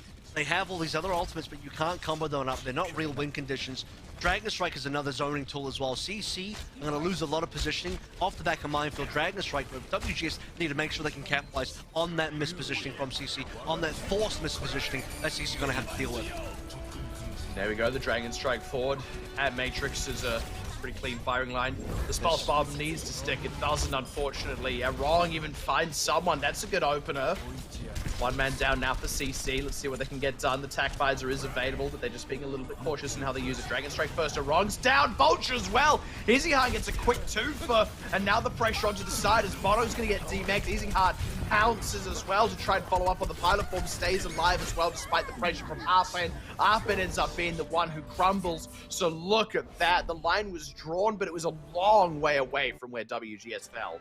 Another situation where, you know, we have this kind of 3-0. When I say 3-0, I mean there's a full cap out from Team CC. They go to the end of the map with a time bank of 18 seconds. And then we have a full hold where, unfortunately, WGS cannot get across the line. The thing that I find most interesting about that particular matchup is, to me, WGS so far in this season have been one of the few, if not the team, that have played the most Orisa, that have gone towards the most Orisa in terms of an identity for your team, and yet they are avoiding the Orisa matchup at all costs, and they're being forced to play this ball. And that works so good for Team CC because, I mean, if you have another team that's just shying away from the matchup, that's almost like a, I wouldn't say an auto win for CC, but it's a compositional win to say that, okay, the other team is not confident, the other team cannot match us, we are just going to win this matchup, and we're going to force the other team into, I would say, discomfort, because a WGS squad that has been mainly playing an Orisa suddenly being forced off, I mean, that can't be the game plan, that can't be your plan A. If your WGS plan A is to play the Orisa, plan B is, oh, we can't play the Orisa, or we're not going to, we're going to now move over towards ball. So when you have WGS constantly on a plan B, doesn't feel like they're in a position to win. Yeah, once again as well, there's at least with the pace of the series as a whole, it's just starting to look reminiscent of CC versus GC Busan. I will say at this point, the difference is actually WGS had a better showing on the initial control, but the escort there, it was an absolute lockout. Like, you know, the full cap to the no cap side of it. Sure, the cart got close. You could argue there are fuller holds that you can accomplish on A, but I'm not going to bother splitting that hair because it's still such a blowout favoring CC. WGS were nowhere near getting the kind of distance they needed to, and that's to say nothing of what would have been an inevitable time bank. So, look, as we move on to Assault and CC at match point, now obviously at this point against GC Busan, the Assault went to a draw on Temple of Anubis. Sometimes Assault is just like that, especially Temple of Anubis. We'll have to see what ends up playing out on Hanamura. It could potentially go for a draw, but if it does, I would have a little bit more confidence in WGS this time than I had with GC Busan, purely because the control was at least a better showing, even though it was still a loss. Either way, still favoring CC in a big way, obviously. And then the fact that the escort was finally the super big blowout that we're used to seeing with Team CC against everyone except for Talon, you're now starting to see that match point turn into a 3-1. So this is now starting to look like a bit of a cosplay of what we saw from GC Busan versus CC, where, you know, like you sort of mentioned, there's some similar score lines here. The obvious difference is going to be on that opening control, where one submap was taken by WGS, but 3-0 Route 66 is where my eyes lean towards when CC beat GC Busan, and a very similar 3-0 now that we have on Havana. As we enter Hanamura, you know, like, guess what? If it's going to be another draw, Hanamura is one of the worst maps for a draw. I think Hanamura has a far higher likelihood of a draw than Temple of Anubis does. And that's just how the design of, I think, both A and B kind of work over here. So Hanamura, is going to be a map that opens things up for more fire gameplay. Both teams have shown the capability and the willingness to go there. I would argue more heavily so was the CC side of things. But then again, WGS have kind of opted to at least play a little bit of Symmetra gameplay. That was with the Bastion. I don't expect them to play Bastion again, but if you want to sim TP on A, that's probably the game plan, especially if you're playing Orisa. Even Orisa, you want to be using sim TPs here for the most part. I just think Hanamura A attack is too susceptible to sim TPs to not go for it. Makes a lot of sense. Have to see if that's if the draw is truly what's on the cards as well. Obviously, I think that's kind of the present thing on people's minds. And okay, Super Rich back in over Aim Guard. I mean, I have tarot cards, and when I drew them up, it did say Hanamura draw. So. Why? Now it is going to be a draw as well. So Damn, you have like the Crescent Moon, and then you have like the Glowing Stars card, and then there's the Hanamura draw card that was just in there somewhere. Yeah, you got Fool, you've got Tower. Yeah, it's not a read. It's not like, oh, I interpret these cards as Hanamura. Hanamura no, it literally says the card I drew said Hanamura draw. Everyone, with a picture of Hanamura on it. Yeah, any fortune teller worth their salt, everyone they know that in the deck of the major arcana is the Hanamura draw card. Yeah. The Tower. It's been there since time immemorial. What was it? What are some of the other ones in there? There's like Death, and then Hanamura Death, draw. I guess that's a thing. And then Hanamura draw. Okay, so WGS instantly abandoned their sort of TP strat. They see the Fire coming out. They're going to get farmed by Fire. AoE also half over towards this Ana. It's just going to drop in some mad heat on the bios. So it'll be WGS moving on towards Nano gameplay for the most part. Ultam on a map is a little bit weird to me. I'm not going to lie. I'm not feeling great about that pick. But see if it shows any sort of value here for WGS, as the game plan will be to farm nanos first and foremost, and A-Ronk is really far ahead, and that's what you want to see. That's got to be the go as well. I mean, they don't have a whole lot else, so it will just kind of be a naked nano boost when that comes available. He's way ahead of the rest of his team. Speaking of ahead, Innovation about halfway there, just a bit past halfway now on the Rocket Barrage, but here we go, the initial movement in. Arpan slept Bionated. That could be dangerous. They end up having to pop an Immortality Field, and nope, still out in the open, just a fraction of a hair too long. Bono's going to get demaked. Arpan slips away, but because the sports had their attention on him, you saw Hidden go down, you saw Bono go down, and now even some potential late kills as well. Ultra will be able to slip away, but that's just a chunky time loss. And WGS with that time loss, especially with A-Ronk going down very late here, it's going to stagger for 10 seconds. You're not going to see a push until, I would suspect, maybe 220 at the earliest. And that will give CC time to build more ultimates. There could have been a timing for WGS where, assuming their members were all alive, as soon as the nano comes on up, they go for a dive. Half is maybe 10 to 15% behind. Innovation is not quite on the barrage yet. Wihel doesn't have a self-destruct, and it's a much better situation for WGS, but now they fight into everything, and Innovation just has to set up for this barrage. As soon as the nano comes on top of Arpan, Innovation just barrages the back line. Oh, Vulture's already down, and that's right as that came up. I mean, that's without the barrage even happening. Nano boost forward onto Arpan, who's not even really forward so much as he's just kind of scrapping around the choke, and there it is, the rocket barrage onto A-Ronk. And there's just nothing WGS can really accomplish anymore after that. The nano boost, obviously an important tool that they now might just try and recharge the combat with something else, but Team CC have plenty of other ultimates in the pocket anyway. I don't even know that Innovation in the end needed to use the barrage. I said barrage in the sense that, okay, he wasn't going to get an opening frag with somebody like Ultra. I assumed he would just go behind, Arpan dives across, we trade back lines. That's the normal expected outcome. But just barrage is wrong anyway. Why not get an extra frag in there, but more stagger? Bit of a waste of we're splitting hairs, which I'm going to do on that. Team CC now, slow 5 ultimates up, window available and used.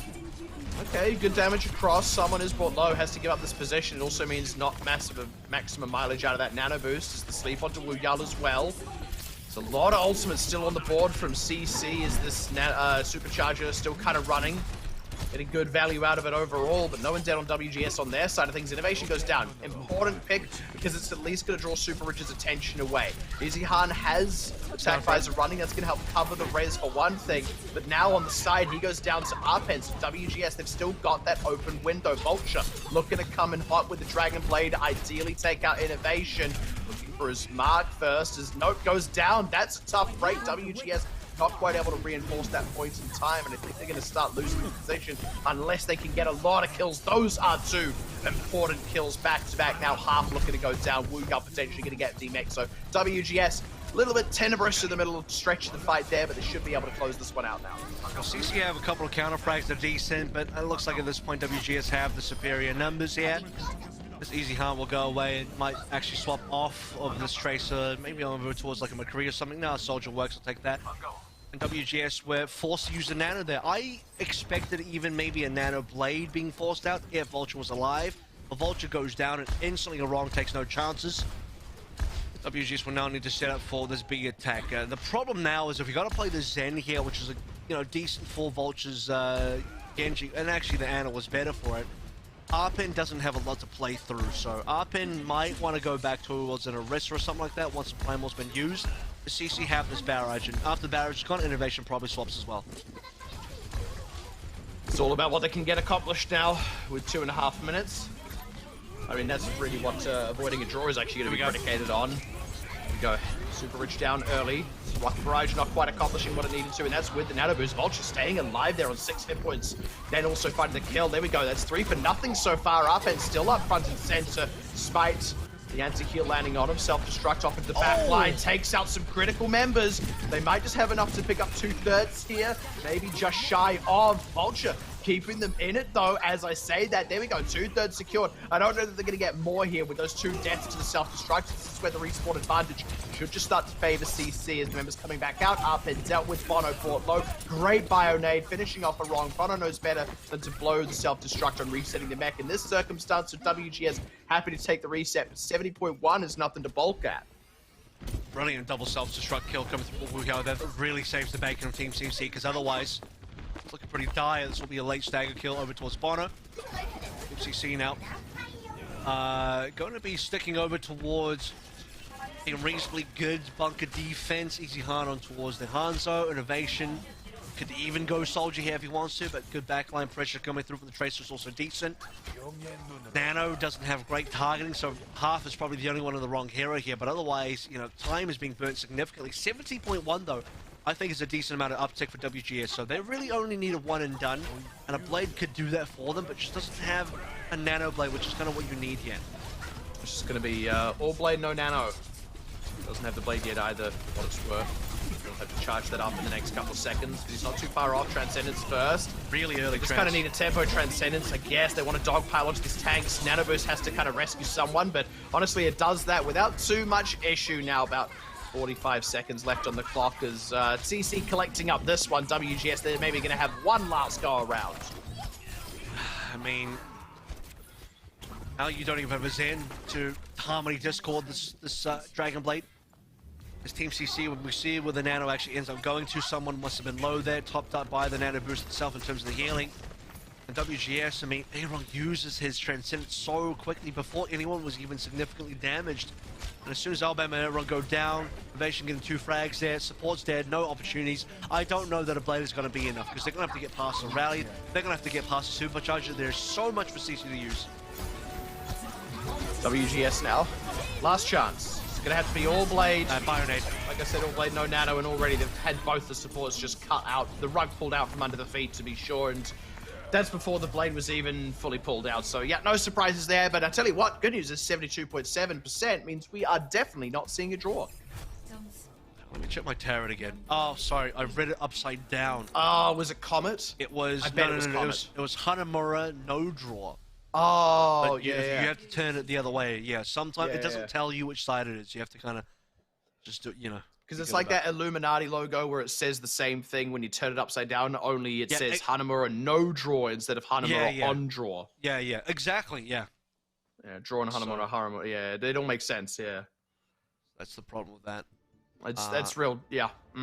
It is quite a difficulty, but well played by CC there, as honestly the fire caused a lot of problems for WGS on A. I think just losing a lot of time on A hampers WGS's ability to get a good attack going on B, but also I just don't know that they had a good enough lineup in terms of composition to get them across the line. I think playing the bat the entire way didn't make a lot of sense to me. Even if you are trying to play for and that Matrix to help your Hanzo, I don't think that's a good win condition. I would rather see them stay the course with an Ana, play for a Nano boost onto a Winston, play for a Nano boost onto a Nano Blade, because you're looking for these one-and-dones. It's very important for WGS to play for strong one-and-done ult combos for a B attack, otherwise you don't cap. They have a fire defense now, and they are maybe even expecting that CC will dive, so Hidden starts onto a Torb. Alright then. It's all about that A defense if they can just run the clock down.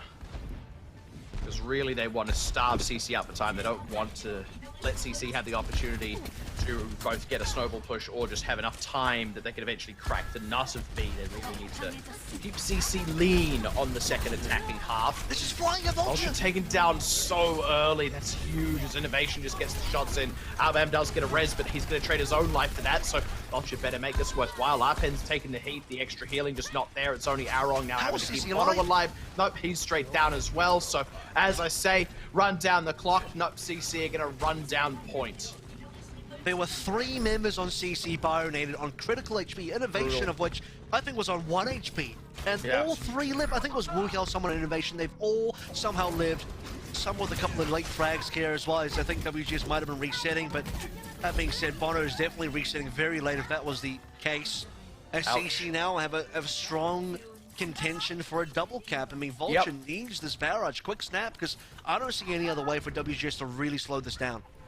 Yeah, I mean, there's going to be rally there for one thing. You're going to have the Amp Matrix, the free fire through that. You're going to have a Supercharger. Probably going to get Attack Visor before too long in that fight. But here we go. First things first, the rotation up straight into the Amp Matrix. There's the rally out. They found Innovation. That's good. That is an important find. They do lose Hidden Arpen, though. Albam staying alive. Needs to stay alive as long as possible. Look, they lose that wrong. It's just Albam solo. So look at that. He does stay alive as long as possible. He ends up being the second to last casualty, but with that, CC are uncontested on the point. The only casualty there was Innovation. They will be lacking him now. He'll go multiple on the point. Arpen not going to last all that long, and the self-destruct behind them just to cut them off. There you have it. CC do it.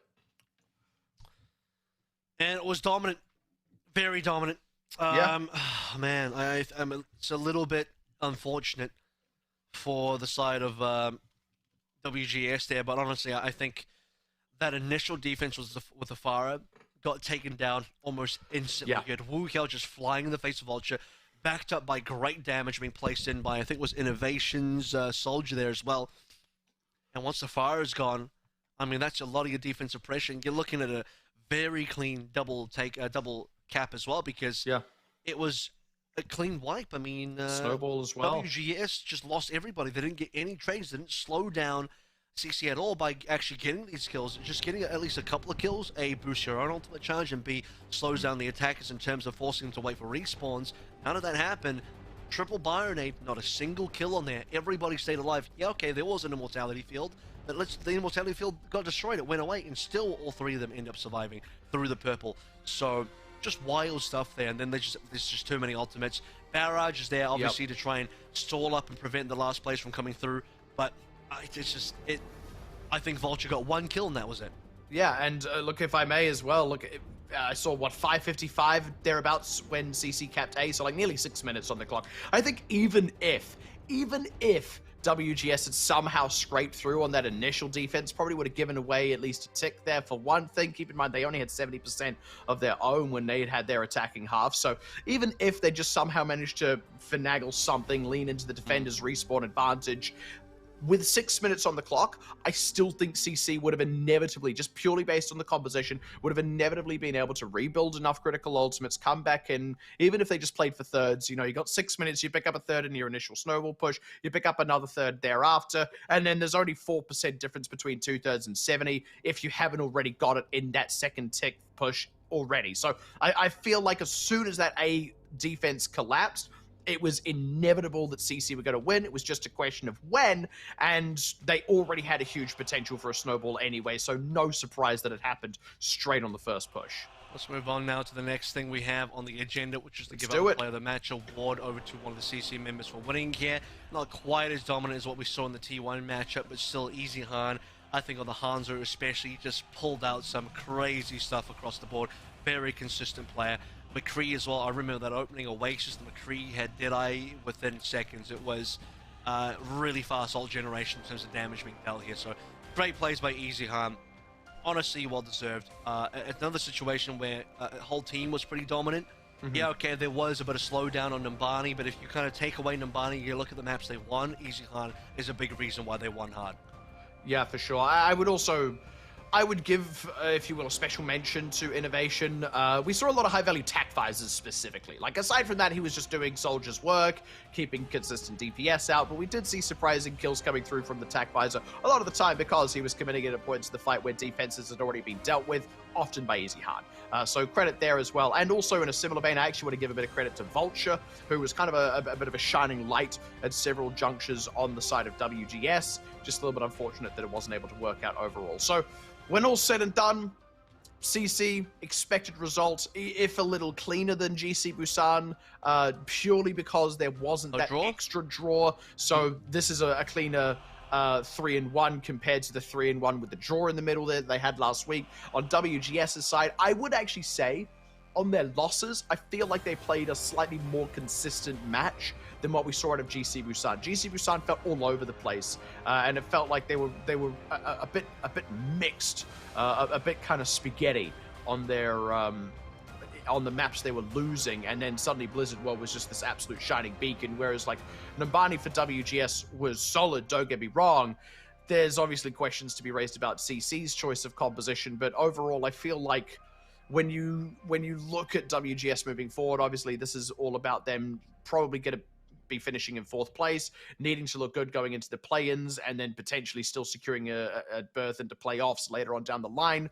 I feel like this was at least promising. CC really are just a cut above the rest, and what's really telling is they still got 3-0'd by Talon. So, scorelines across the day coming on through. Obviously started with T1 versus JNGK. It was a 3-0, pretty swift over there. Some reasonable fight being put up by JNGK, but honestly not enough to sway Talon, or T1 rather, at all. CC versus WGS, more of a close matchup. Numbani ended up going the way of WGS with a great full hold, but CC ultimately too strong, too powerful to give away anything more than just the one map. Standings now reflected, CC catching up, at least by a little bit. Technically, still 2 maps behind GC Busan. So maybe they'll have another matchup to catch up there, as well as WGS slipped down to 4th place, which is kind of where we expected them to finish the season on. For what it's worth, Incendia, they're only in 5th because they actually haven't played as many matches, weirdly enough, which means they haven't picked up any wins, but obviously we can't imagine that they will pick up a whole lot of wins. Their toughest matchups still lie ahead of them. I believe it's CC and Talon that they have to play, if I'm not mistaken. And neither of those are going to be particularly comfortable matchups. So you can kind of expect Incendia to just pick up 2 straight losses. Look, if WGS and GC Busan couldn't beat CC, I doubt that Incendia, whom those 2 teams have already beat, are going to be the ones to beat them. So looking up to next week, tomorrow rather, we have one of those 2 matchups. We have Talon versus Incendia. No prizes for guessing that one's outcome. And then we've got Starlight versus BM Hawk. Now that one's really critical because we were just talking today about JNGK kind of battling to keep their head above the water, maybe secure a 4th place finish. This actually could throw a wrench into that straight out the gate. If Starlight actually pull one out over BM Hawk, then the net effect of that is JNGK are probably out skis. They kind of need Starlight to lose and then need to beat Starlight when they play them next week. So there's a little bit more riding on that one, and even outside of that, there's still questions about who is going to take what seed there, assuming that Starlight can beat JNGK. There's questions in that matchup about who gets the 3rd place, who gets the 4th place, and therefore what the path looks like going into play-ins. So pretty clear now for teams like CC and Talon. I think it should be smoother sailing as we move forward. For both teams, I would argue, actually maybe Talon still have a hard-ish game, a challenging perhaps game ahead of them with GC Busan, but Starlight BM over there, a really important game. But Starlight actually win this one. They really screw over JNGK first and foremost. Talon, though, should probably get a comfortable win versus Incendia Evolution. So, some tough matches for Incendia ahead. But I'm all done. I'm happy about what we saw today. I'm all cleared up. Yeah, again, like pretty straightforward, pretty much what we're expecting, and like that's not a bad thing, by the way. Like that means that the teams that have put in all this hard work, that have built up their name, their reputation, and their skill level over the years are starting to see that realized. And what that also means, as we're getting closer and closer to the point, I think we're gearing up for what's going to be a pretty explosive playoffs because we're talking about these gulfs that exist between these teams, between first and second, and then between second and third beyond, right? There's these huge gaps, and as we come in towards playoffs, we're going to get the really bombastic matches, you know, between the T1s, O2s, Talons, and CCs of the world.